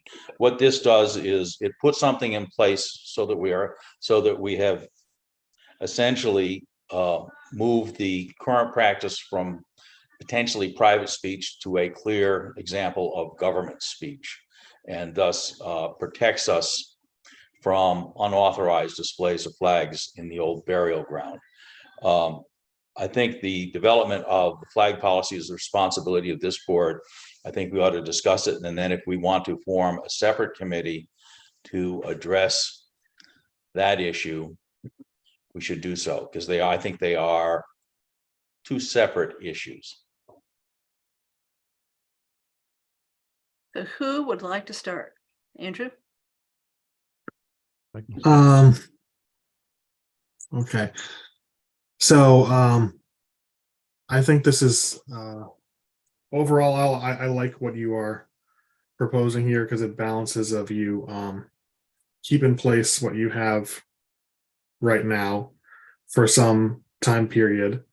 But then when you said, you were thinking that this committee would not be proposing some type of permanent flag policy. I thought that's kind of where you were going, but I think what you're saying is there would be recommendations more specifically about flags in the old burial ground only. Is that it? I'm sorry.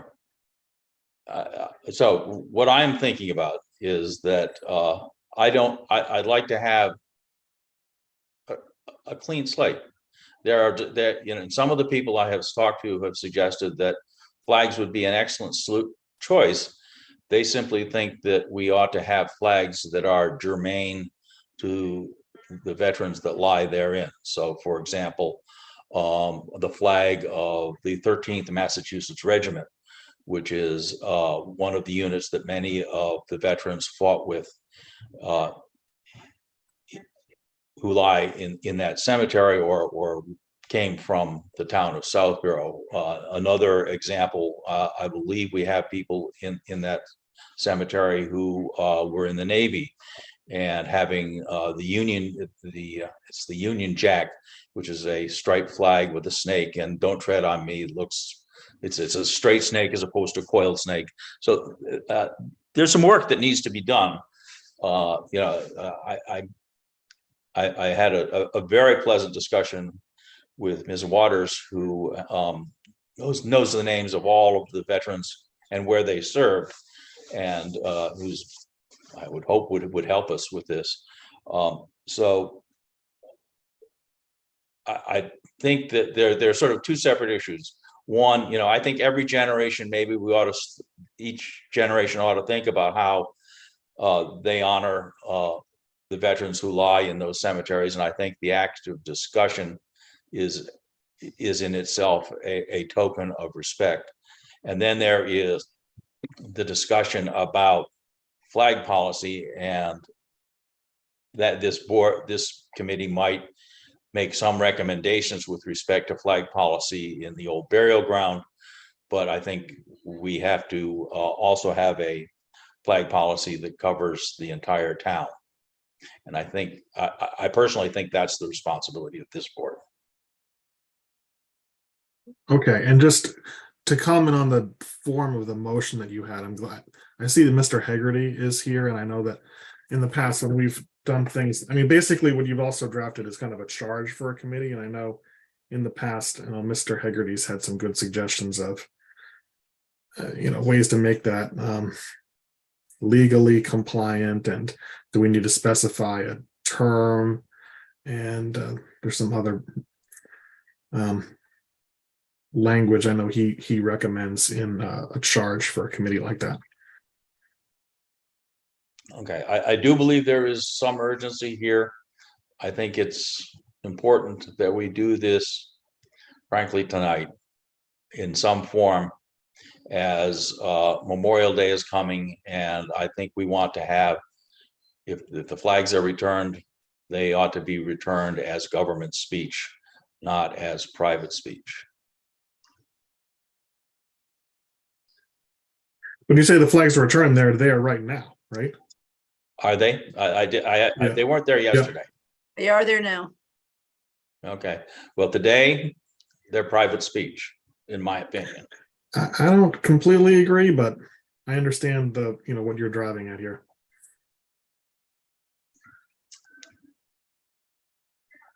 So if I understand it correctly, you're saying that these flags, the Appeal to Heaven, the Moultrie, the Bunker Hill, the Bedford, the Continental, the Gadsden, and the 1st Continental Regiment, and the Culpeper all should be in the old burial ground.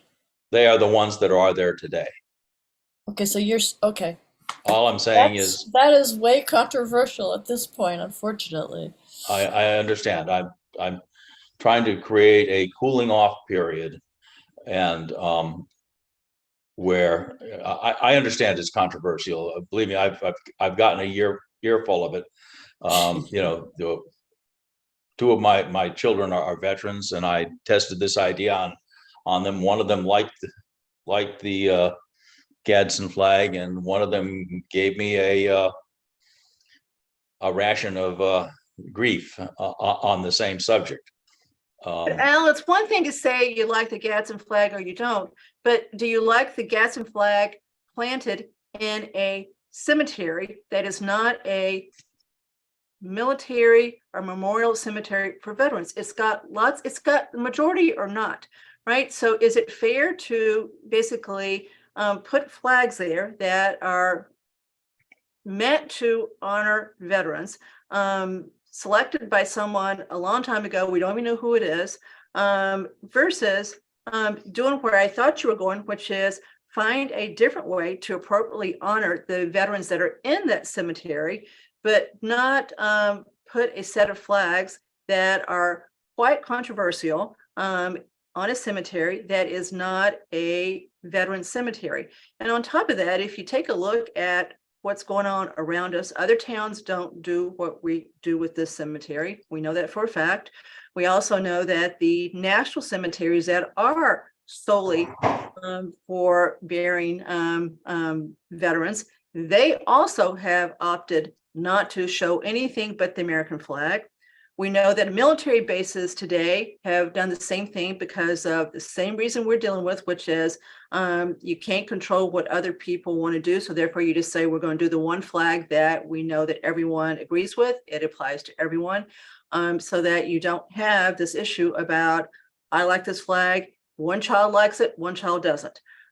So I still don't see how we get this issue off the table with your proposal. Yes, I'm all for trying to make sure that the 28 unmarked graves get marked appropriately, and the other 50 that are there marked appropriately. But I still don't see how this gets the issue of the fact that there is a lot of opposition to the specific flags that are there.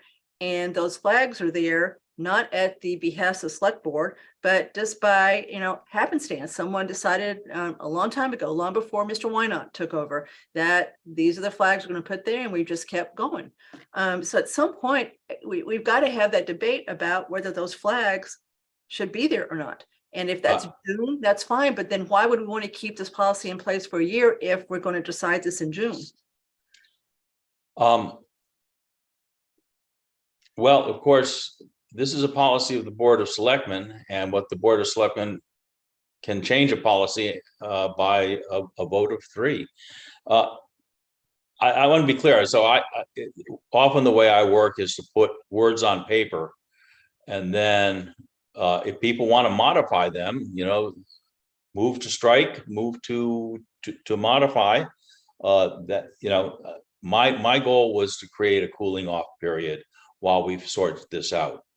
If it is the will of the board that they want to move faster, so be it. While there are a lot of people who who object to the Gadsden flag in particular, and I understand their perspective, and I am not defending the Gadsden flag. There are also a lot of people who feel quite passionately about keeping the Gadsden flag. I can tell you that I communicated with a group of 30 or 40 people who were quite passionate in the other direction. So what we have is we have 2 groups who are locked in their ideological bunkers, for better and worse.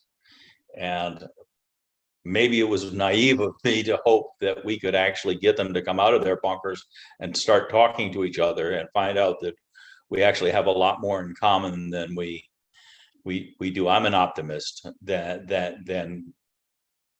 So, if it's the will of the board that I've made a motion, motions can be amended. And if the board wants to amend to drop those that is something that we should entertain. But this is a framework for at least having this discussion.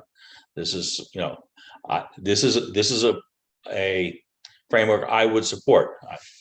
But that doesn't mean everybody on the board will support it. And if they want to put a motion forward to amend, we should do that, and we have to have this discussion. You know, I think the existing situation is untenable. So I want to repeat, we have a request already to put 5 different flags there that we've totally ignored. Just ignored it. Right. So we already have a request to put flags there. Okay, Sam, you have not said very much so far. Haven't had an opening yet. Wait a minute. There you go. Here it is.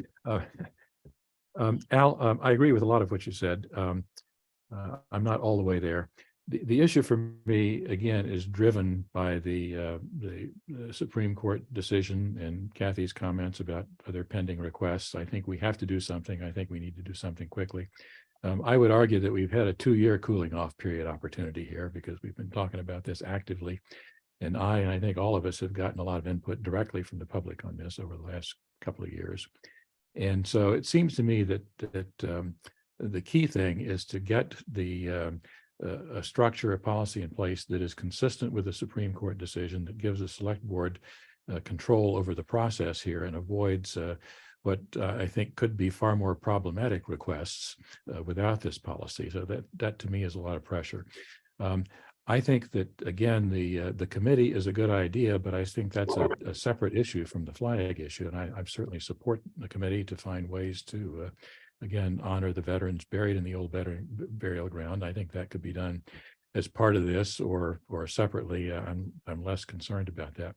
But it seems to me that if the answer is clear in terms of the need for the policy that eventually is going to limit the flags in the old burial ground to the ones on your list, I see no reason why we don't do that now and move forward with that. So I guess I would be inclined to amend your motion to remove that one exception on the list.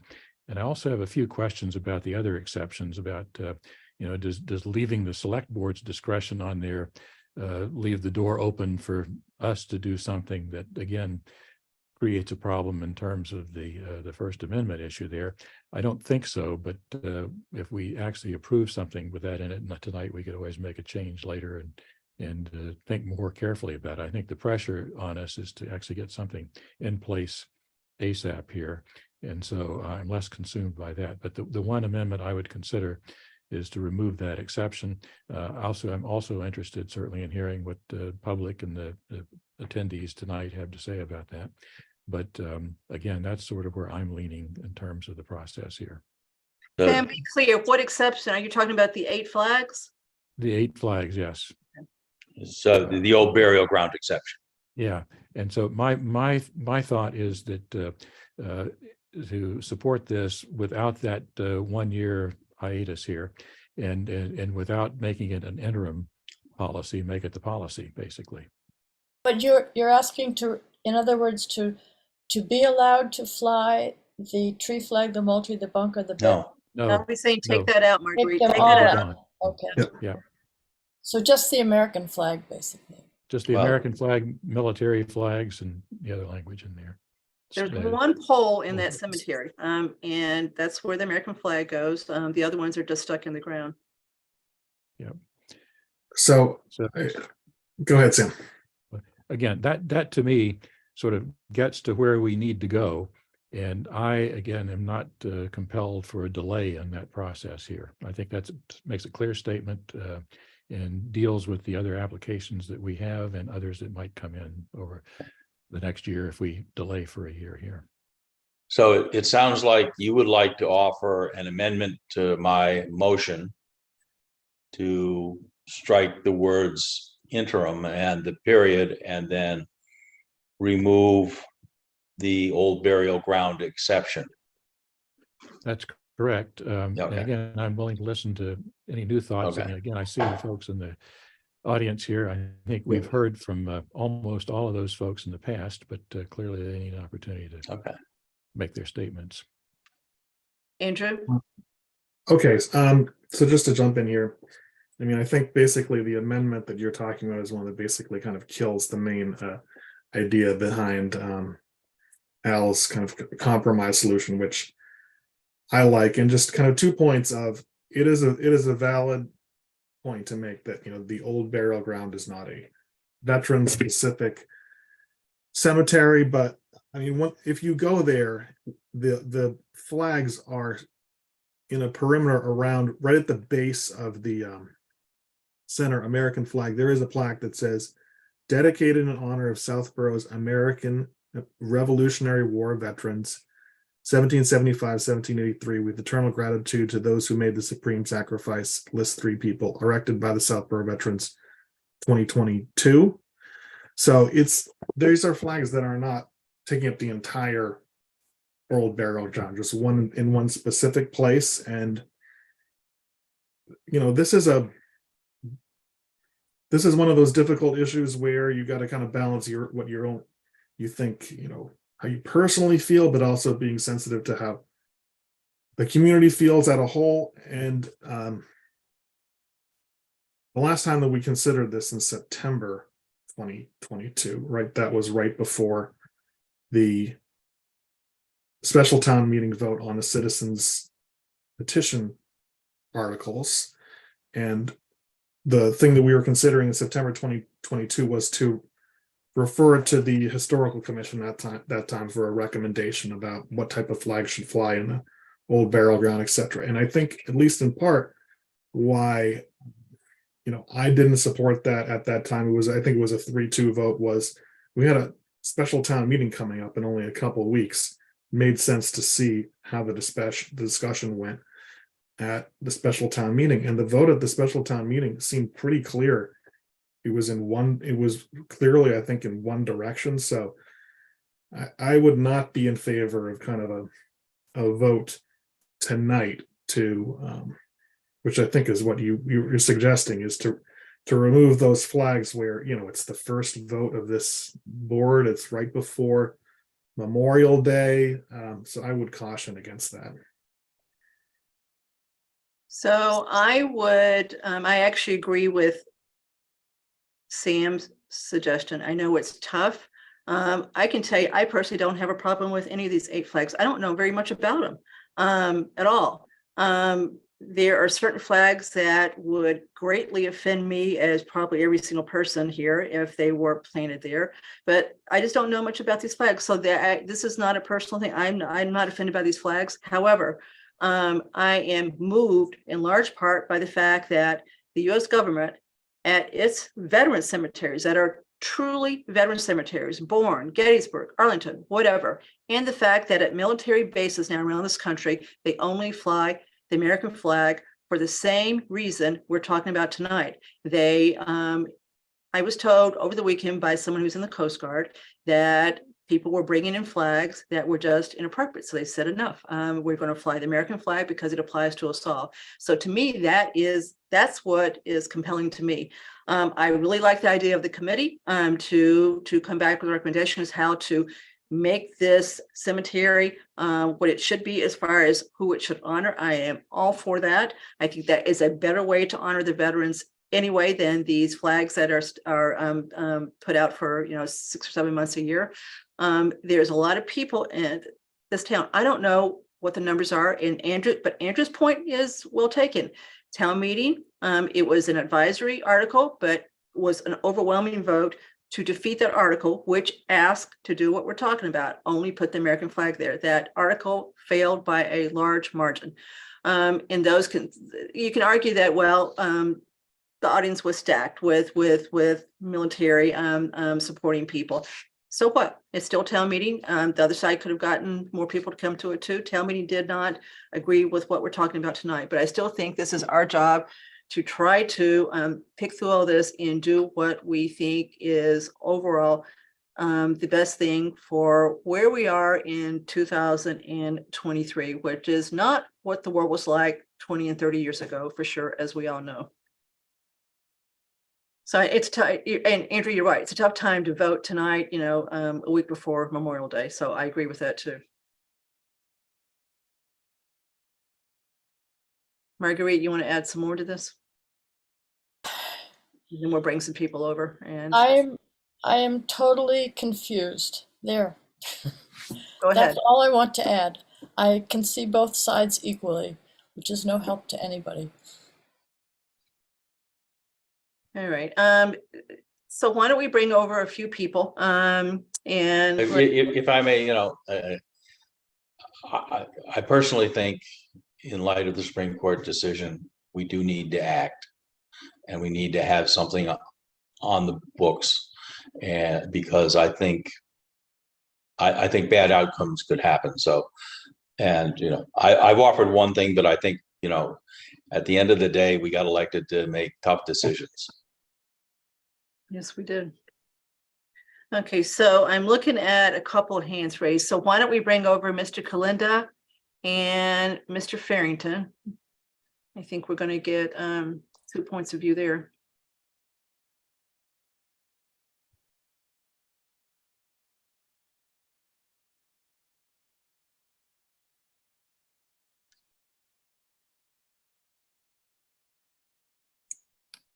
Hey, Hello, good Dan.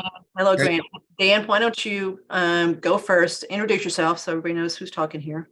Sure. Thank you, Kathy. So good evening, Dan Kalenda, 7 Blended Woods Drive, former member of the board and also the current commander of the Southborough American Legion. I will be brief. I do think Al's recommendation has significant merit, and I think it would resonate with many of our residents, many of our veterans as well. I do think making a decision to physically remove historic flags that have been there literally for decades on one night's notice, especially after the resounding defeat of the citizens petition at town meeting, would be the wrong move. It's actually, I'm a bit surprised that it is one of the first things that this newly constituted board is looking to do right out of the gate. And I do think a cooling off period, understanding that these flags have flown there literally for decades, are there right now. And that if members of the community would get together and literally, as Al said, sit down and talk about the flags that are there, other flags that could be there, or maybe no flags other than the US flag. I think that is a wonderful idea and a way to help bring the community together instead of dividing it tonight immediately with what Mr. Stivers is suggesting. And in fact, on that particular note, I for one, and I'm sure I'm not the only one, would never cede the historical nature of, and this is all about the Gadsden flag. So I would never cede the historical significance of that flag to those that I vehemently disagree with. And I'm surprised Mr. Stivers is looking to do that tonight. So I think Al's recommendation is an excellent one. I support it. I think the 70-30 vote at town meeting would also support it. And I think it would allow the veterans in particular and those celebrating Memorial Day to not have this divisive of an event happen to them as we are less than a week away from those Memorial Day observances. So I'll leave it at that and suggest that the board really take heart in what Al is trying to put together and trying to bring the community together. Thank you. Hey, Dan, before you Yes. go, one thing I just wanted to clarify. I know the timing looks awful, but we have had so much on our agendas this past year. I mean, we have had meetings that literally went to 1 o'clock in the morning. So I have tried to get this back on an agenda because it was just hanging out there. We had the letter saying we want to put these 5 other flags there, and I just couldn't get it there. And so this is truly the first meeting that we've had in a long time that just wasn't stock full of stuff that was at least more time sensitive maybe. So I know the timing doesn't look great, but that's truly what happened here. Okay, thank you, Kathy. Thank you. Okay, Mr. Farrington. Hi, everyone. Thanks for having me on, and thanks for this interesting discussion. And thanks, Kathy, for putting it on the agenda. I think it's an important issue, and appreciate the opportunity. Yeah, I just wanted to say, I really agree wholeheartedly with Mr. Stivers and Ms. Cook. And I'm not going to reiterate your comments, but I am in complete agreement with that. In terms of Mr. Hamilton's proposal, it's interesting. I was following your logic, and I agree with you up to a point. I do think that the flags there, as you said, do, and as the Supreme Court said, as they are on public land, they represent government speech. So it would behoove the town to adopt a flag policy to make it clear what the speech is. So I'm in agreement on that part of it. Where I disagree is, institutionalizing and formalizing the flags that have been flying there informally by a private group as the town speech. I think that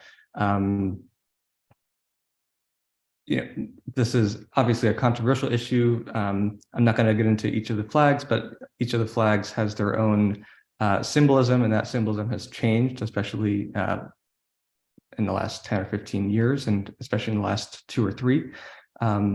And I think it's a good time for the town to really evaluate if this is our speech, as both town council in the memo to the the legal memo provided to the town meeting, as well as the Supreme Court said it is town speech, as it is public land, that you should really consider what speech you want to be saying. So that's on that part. Regarding a committee, I think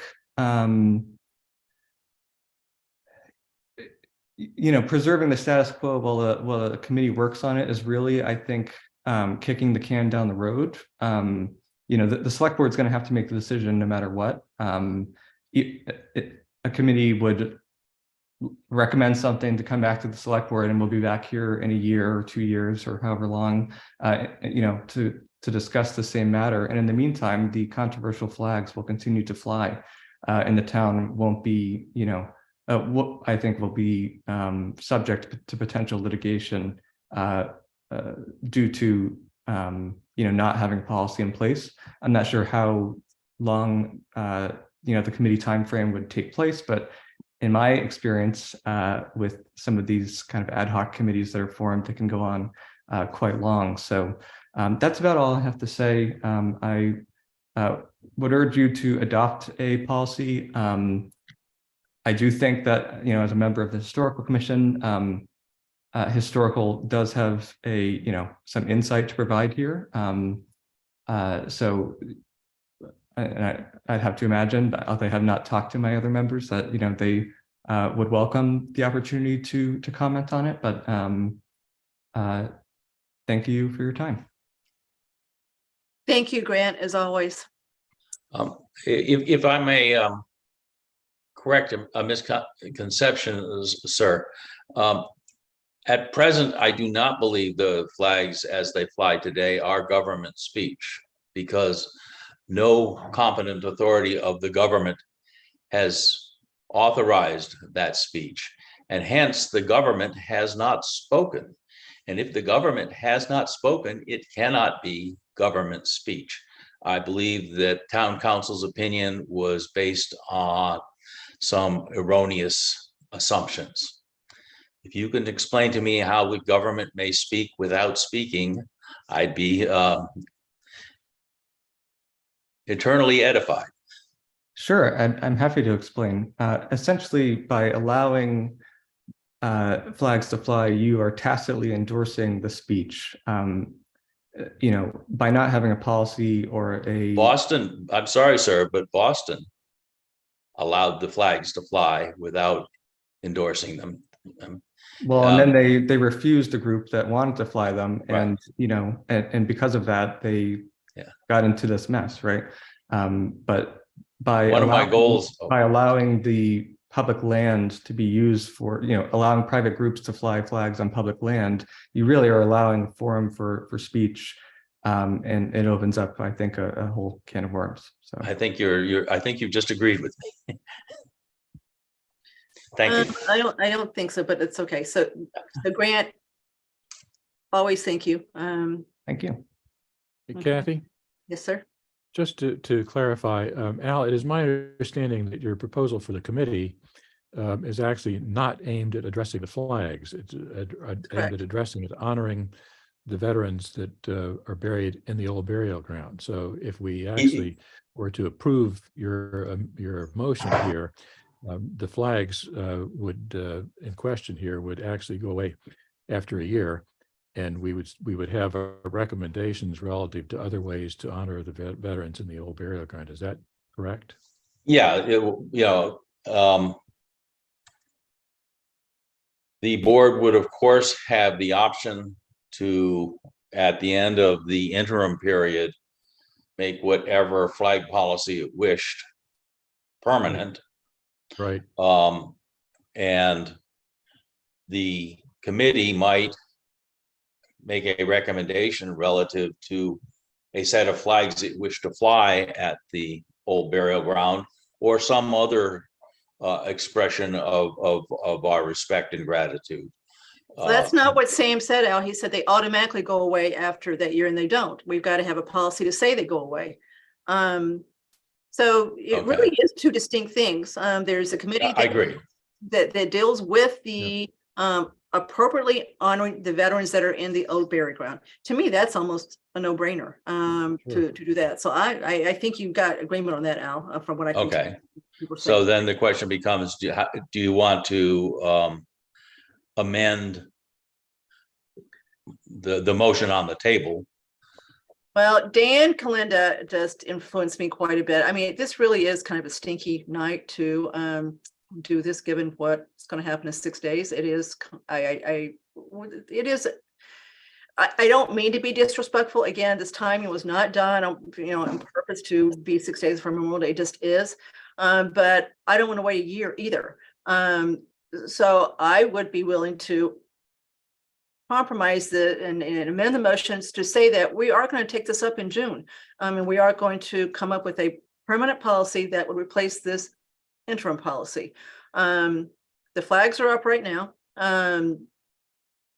It would be, really significant if we were to vote tonight to take them down and go, take them down tomorrow, 6 days for us. So I am okay with something in the middle of Sam and Al with, we agree that we really need to get this policy. We have to do this. We have to come up with a policy that majority agrees with. I just don't want to wait a year to do it. I don't want this interim policy to be in place for a year. I want to address this in June so that we really can decide this once and for all. There are two other hands raised. Okay, so we'll bring them over. So you can go ahead and bring over Mr. Robbins and Brian, but I still want us to talk before we get to that. Yeah. I mean, we've got to decide this, guys. This is not, we can listen all we want to, but we've got to make a decision. Yeah, I could agree, support Kathy. I think something we like have that. to take it up in June, and I think we can get a permanent policy in place in June. Just to that point, so I mean, there's no way you could have a committee that you do all the appointments to the committee and they have time to meet and they have a recommendation in June, right? No, they can take their time on that, Andrew. That's again, Okay. how to, identify the 28. Steve, Mr. Wynot was surprised because I'd heard the 28 too. So I know Sally knows what she's talking about. So I'm not sure why we know there's 28 unmarked veterans graves, but it sounds like we think that's the case. So I don't know how long that takes. That can take 6 months. So they can take its own time. I just think it's really important that we get a flag policy in place soon. I don't want this to fester. Well, that's what Al is proposing. There's an interim flag policy. Yeah, but he's saying wait a year. He's saying for a year this is in place. So I just don't want to wait a year for this interim policy to run its course, and then we take it up a year from now. I'm just ready to get this one done. Yep, So I agree. not tonight. I could wait for a while, but I think it needs to be done relatively soon. And again, the committee can operate independently. They may come back with recommendations that we could consider when they're finished with their recommendations.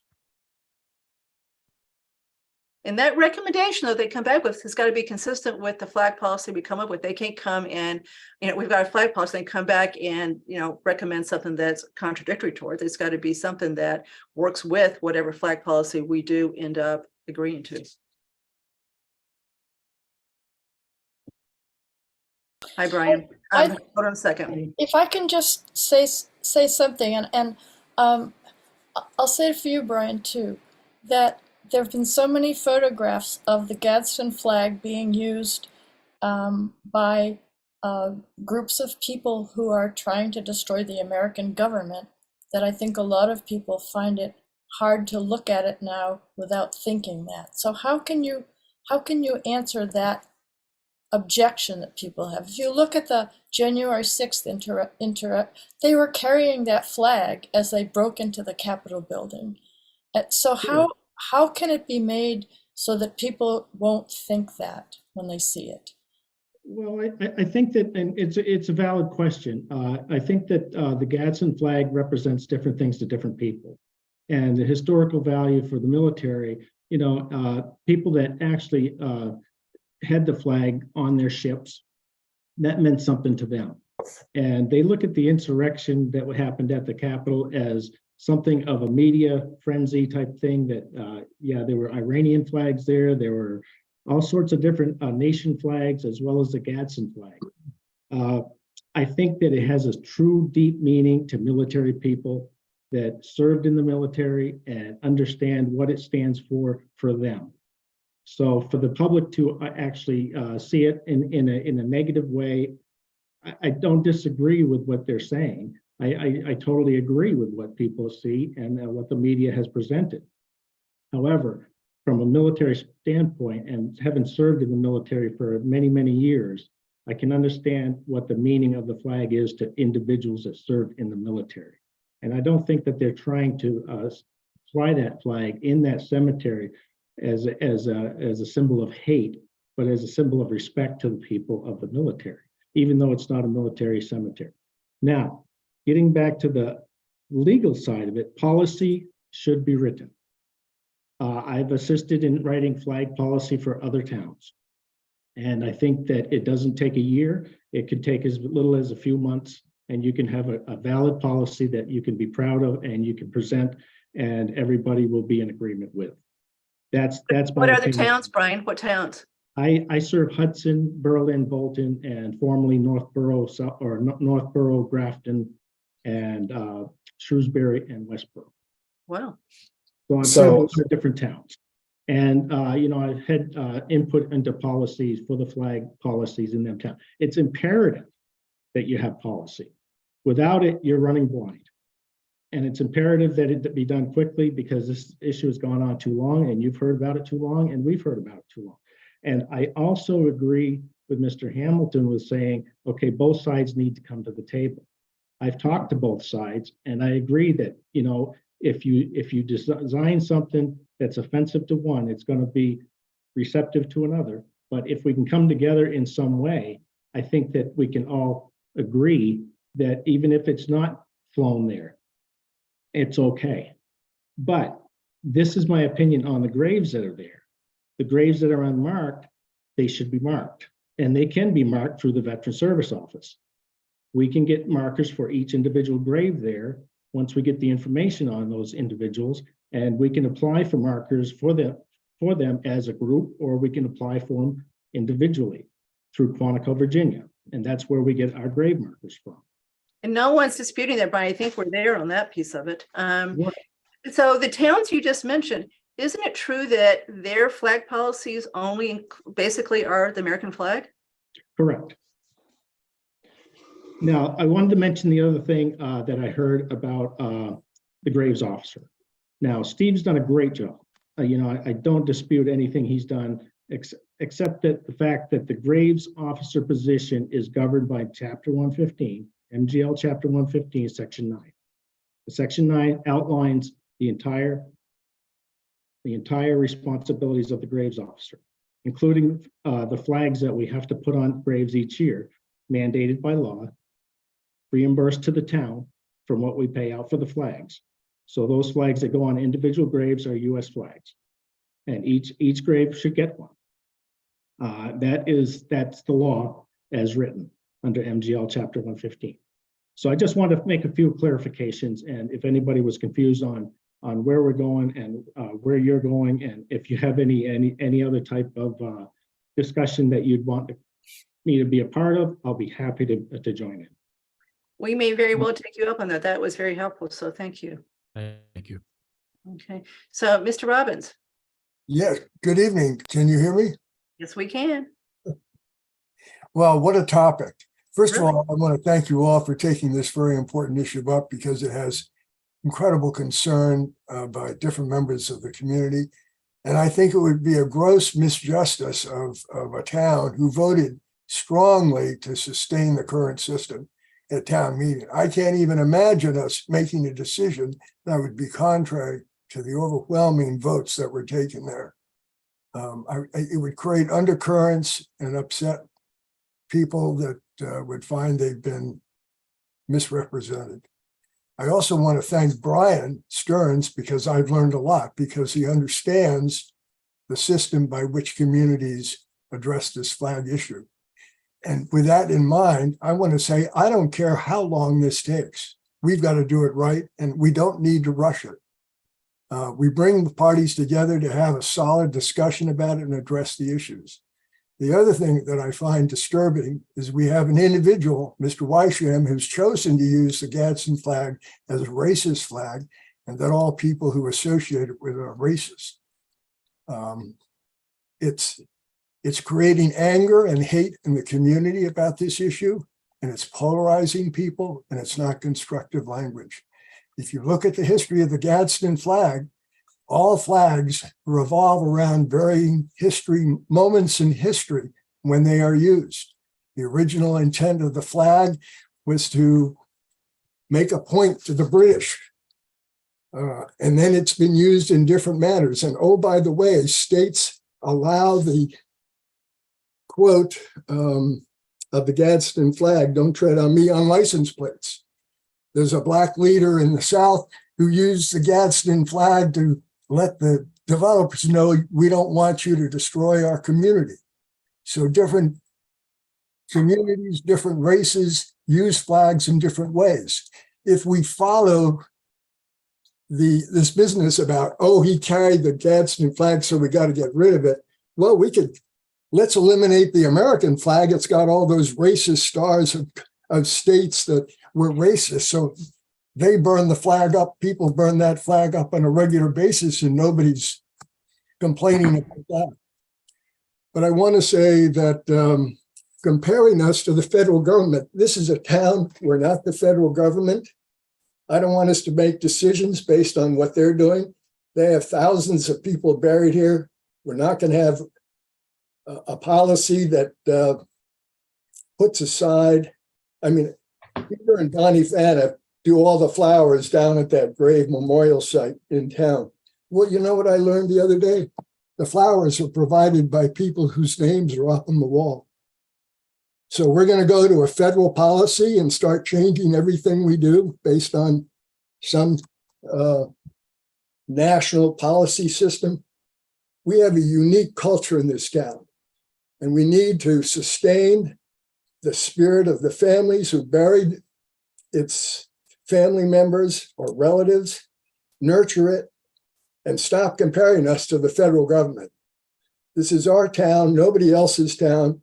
And the Gadsden flag is another example of free speech. When you talk about the Supreme Court, there have been plenty of court cases where this whole issue has been over, don't tread on me. And the court has supported free speech, whether you like it or not. And for somebody like Mr. Weisham to turn it into a whipping, to fire up this community on false statements is just outrageous. And I think we need to take our time sit down and make an agreement that's what we desire and what we want for our town and what our citizens and their families want for those who are buried below this sacred ground in our community. So take your time, do it right the first time. And thank you for taking the special time to address this important issue. Thank you, Chris. So Debbie DeMaria wants to come over. Vanessa.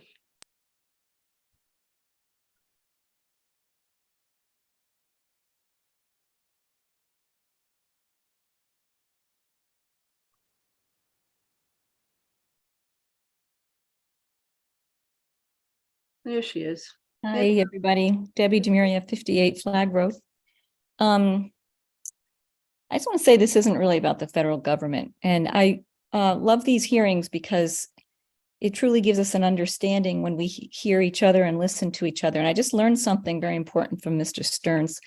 I think all we have to do is look at the towns nearby that Mr. Stearns has helped write the flag policy. And we have to ask ourselves, why are the flag policies all pretty much the same? They're very much the same as what I proposed at my citizens petition at special town meeting.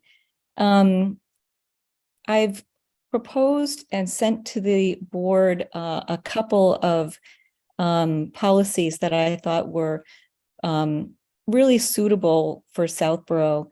And I think that the version that Grant Farrington just put forward is even just a little bit better. But typically these policies they're not limited to one graveyard or another. They also have to do with any parcel in town, school, public building, burial ground. So I think that we don't really have to go too far to find a good policy. I like the policy that Grant just submitted the best, and I hope that you take a look at it. But I don't think this is a hard thing, and I don't think that it's going to take a lot of time. Really, we have to take a look at the towns around us and ask, why are all these policies looking the same? And basically, they're saying, we can all agree on the American flag. So what I would hope that you would do is tonight vote that we should fly the flag of America, because we can all stand behind it. And I think that we should stop the division. And we should stop calling out people by name, whether it's me or Mr. Weishan, and we should take down the flags that are there.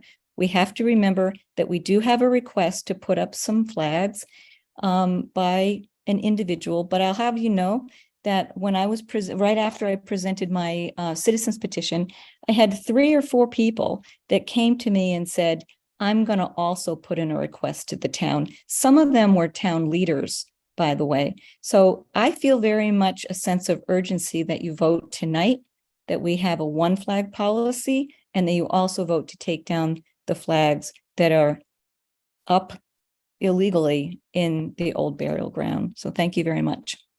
Thank you, Debbie. Okay, we're going to take one more comment and then we're going to decide what we're going to do or not do. Mr. Wynot can be brought over. Vanessa.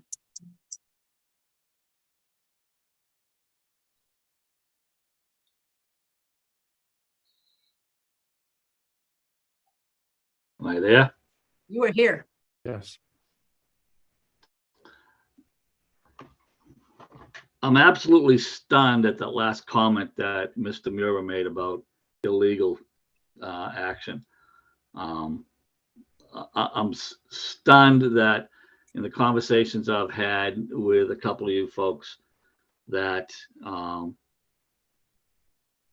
I think you've changed your tune, and now we're going to remove these flags that have been there for years because of one person who decided that the January 6th was the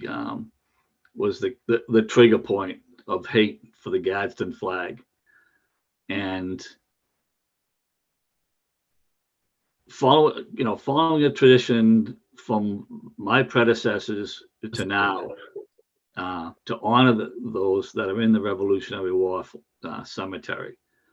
There was no political statement on any of these flags that were put in there, none whatsoever. And I reject that term that I've heard a number of times tonight.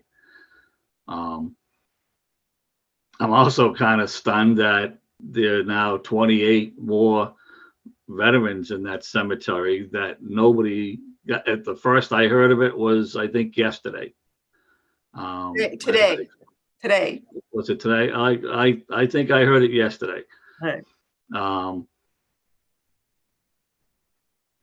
We all know that they had the hurricane back there in 37, and a lot of the headstones are destroyed and the headstones removed.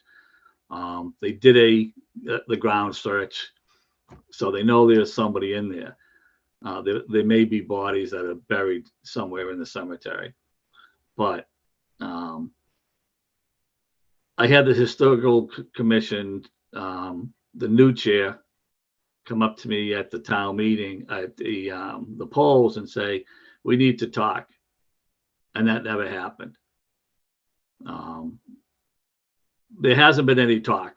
It's all been, and it's from both sides, but nobody's reached out to me initially. It's always these meetings or town meeting to discuss this issues of the flags, or the select board meetings. I just don't understand the wokeness that this town is moving to. When you let one little small group suddenly take a symbol, as Brian had stated, take a symbol of honor and now turn it into, because a bunch of knuckleheads down in DC decided to use it, and some other groups around the country have used it. Well, they've also used the Gadsden flag for the LBGT community has used it. The Black community has used it. So they're taking that symbol and they're destroying it. But the symbol what it started for and what it meant from the beginning of this country is now being washed away. So that's what we do. We change history. We wash away history. I'm just absolutely stunned that you're going to make a decision tonight to follow in line with someone that likes to bully people and bully the town, and you're letting it happen to you here. So I'm just, it's amazing. I'm beyond words right now because I got to make sure I don't say the wrong thing. I'm just stunned that you folks are going to make that decision tonight. At least Mr. Hamilton's initial proposal that I thought was the flag stay there and then we work on some compromise. And as I told him, I wasn't ready to compromise on yanking the Gadsden flag down just because of one person's didn't like it. And you're going to do that tonight. That's what I'm afraid of. And shame on you. Shame on you if you do that. Just to be clear, I support Mr. Hamilton's proposal. Thank you, Steve. His initial proposal, yes. Yeah. But not the one from Sam that says take them all down tonight, or Debbie, because all that does is you just justified what the former historical commission chair started 2.5 years ago when he called me up and said you have to take it down. Shame on him. Shame on this board if they let that happen. So, Steve, I have a question. There's the Moultrie, the Bunker Hill, the Bedford, the Continental, the 1st Continental Regiment, the Culpeper. None of those flags is up, right? They are up. All of those are up in all of them? Well, I take that back. The Culpeper is not up. The Gadsden, the Bunker Hill, the Moultrie, the tree. I didn't put the tree up because I couldn't get one, and couldn't put I think I had the 13th regiment up. I couldn't get that one either. So I think I had a recommendation from someone to say, well, why don't you put the British flag up? Because they're a British, because the town, 1727, we were still kind of British subjects. I said, oh, okay, I can concede that. I'll, if I can't find one, I'll put that one up. So I put them up yesterday. So this sounds insane, but to have them all up is like a history lesson. It's To just have respect. some of them up isn't the same, but to have them all up, to put the Gadsden in with all the others and say these were all the flags together, to me kind of like takes the kibosh off what the Gadsden's been associated with and brings it back to where it was originally somehow. These are to honor as I've said from day one. Yeah. These were to honor the revolutionary soldiers that in 1812, the 50 that I have a listing that I was given in 2010. Right. Of the 50 that we mark with the Betsy Ross flags, which was also, I was told, is inappropriate at one point. So I guess, someone doesn't like it, take them all down. So I'm besides words right now. Well, somehow to me, if you put them all up, it takes the sting out of the rattlesnake flag, so to speak, because it's saying this is one of many. It's They've not been, just they've been up for so many years. Nobody ever complained. People enjoyed them. We had state reps standing with us as we had our Memorial Day festivities, observances. And because of one incident that happened down in DC 2.5 years ago, someone decided that now that's racist and white supremacist. And it's not. And like it was mentioned, other states have it on their plates. Yeah. But Massachusetts has to be different. And now Southborough's falling into this wokeness that's destroying this country as it is. So how many flags are up there right now? 6. 6? 6. All right. Okay, So- we got to keep going here. So I want to bring over Sally Waters, and then we truly are done with outside comment, and we've got to make a decision as to what to do with the motion that is on the table and has been seconded. So can you bring Sally over, Vanessa?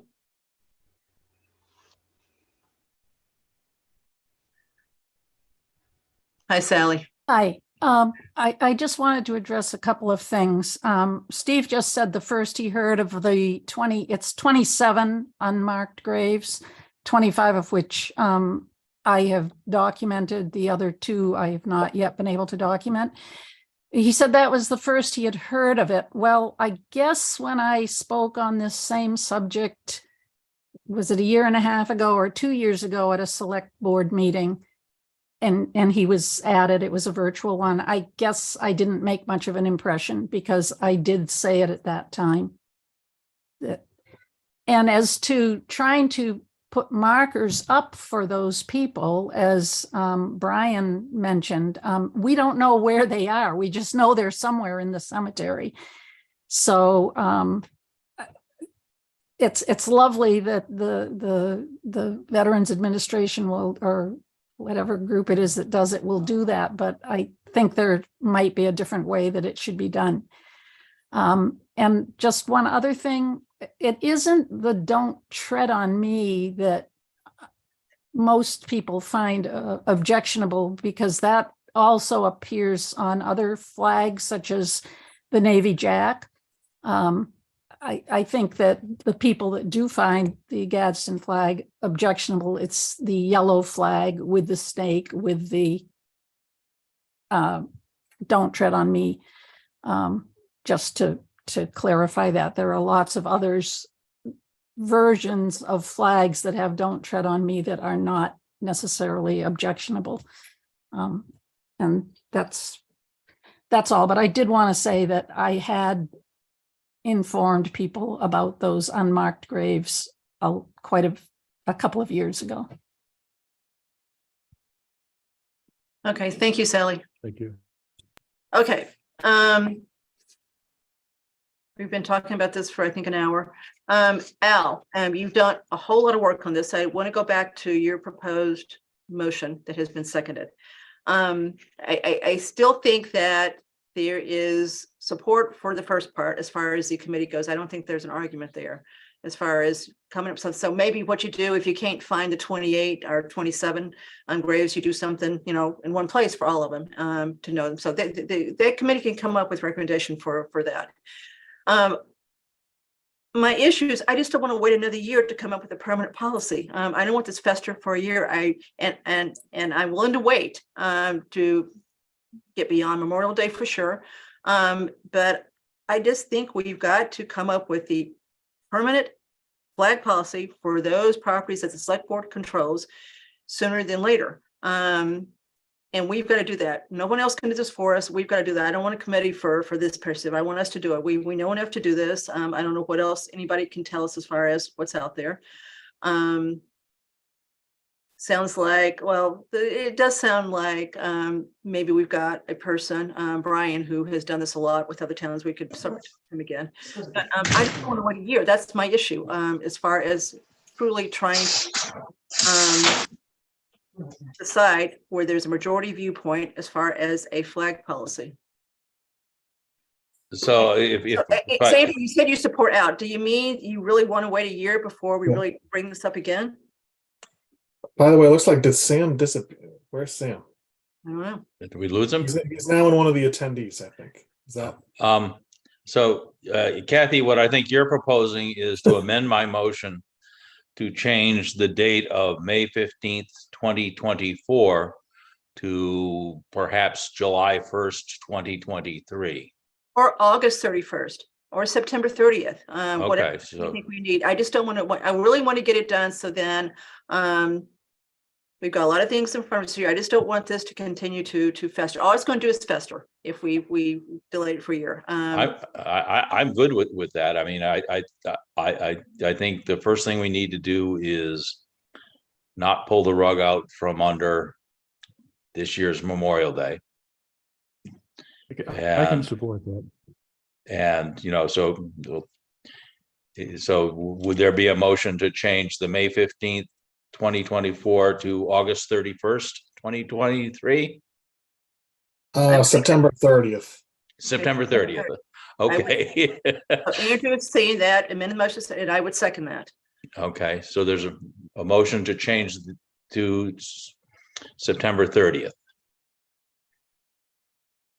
Right, to basically replace the interim flag policy that you have outlined here with a permanent flag policy. Well, this would still be an interim and we would replace and we have to do something before September 30th. That's what I mean. So the interim's in place. You described that. So we're going to adopt the interim tonight based on this, right? Yeah. Then that permanent would be intended to replace this when we pass it. Okay, so we operate under the interim policy until September 30th or sooner if we change the policy.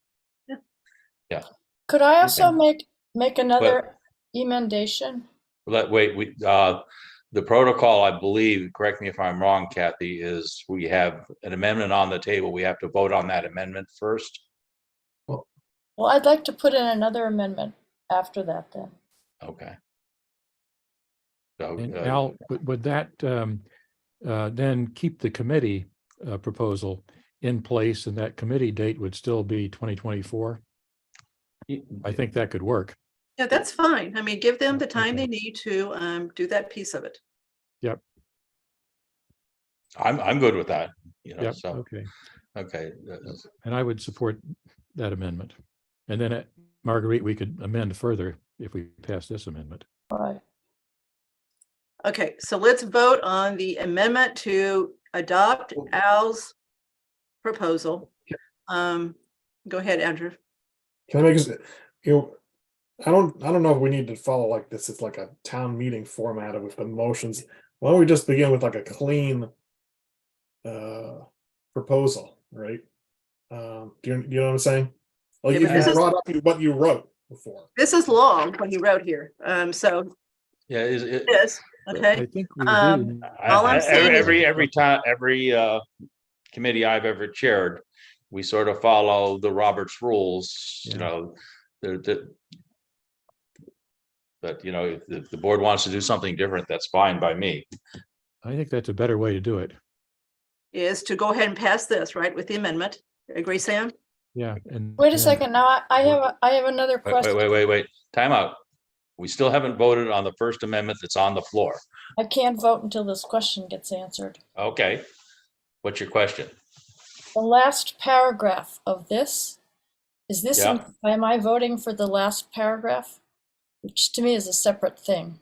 No, we're voting for the whole thing. It's a compound thing. We're creating this committee to deal with the honoring of the Revolutionary War veterans that are in that cemetery. And we are agreeing on what our interim flag policy is going to be until we replace it with a permanent policy if we vote on this amendment. And we agree to deal with that by September 30th. Well, I have a second amendment that I think needs to get on there before it gets voted. Okay, Right. well, so time out. Right now, the original motion Mhm. is to adopt this policy, and that was seconded. We have an amendment to change to The date. September 3rd, to change the May 15th to September 30th, 2023. If we adopt that, then we can go back and deal with the next amendment. Okay. And I'm the chair for another hour, and I agree with what Al says. So that's I what we're just gonna said, do. okay. We're gonna do. Oh, you're not getting off that easy. Okay, all right, so everybody agree that what is on the table is the amended motion to change May 15th to September 30th. Yes. Aye, Is there a second? second. Okay, Second. okay. Roll call vote for the amended motion. Andrew, Aye. Al, Aye. Marguerite, Aye. Sam, Aye. Cook is aye, so 5-0, so much progress. Okay, now Marguerite, go. All right, the composition in the last paragraph.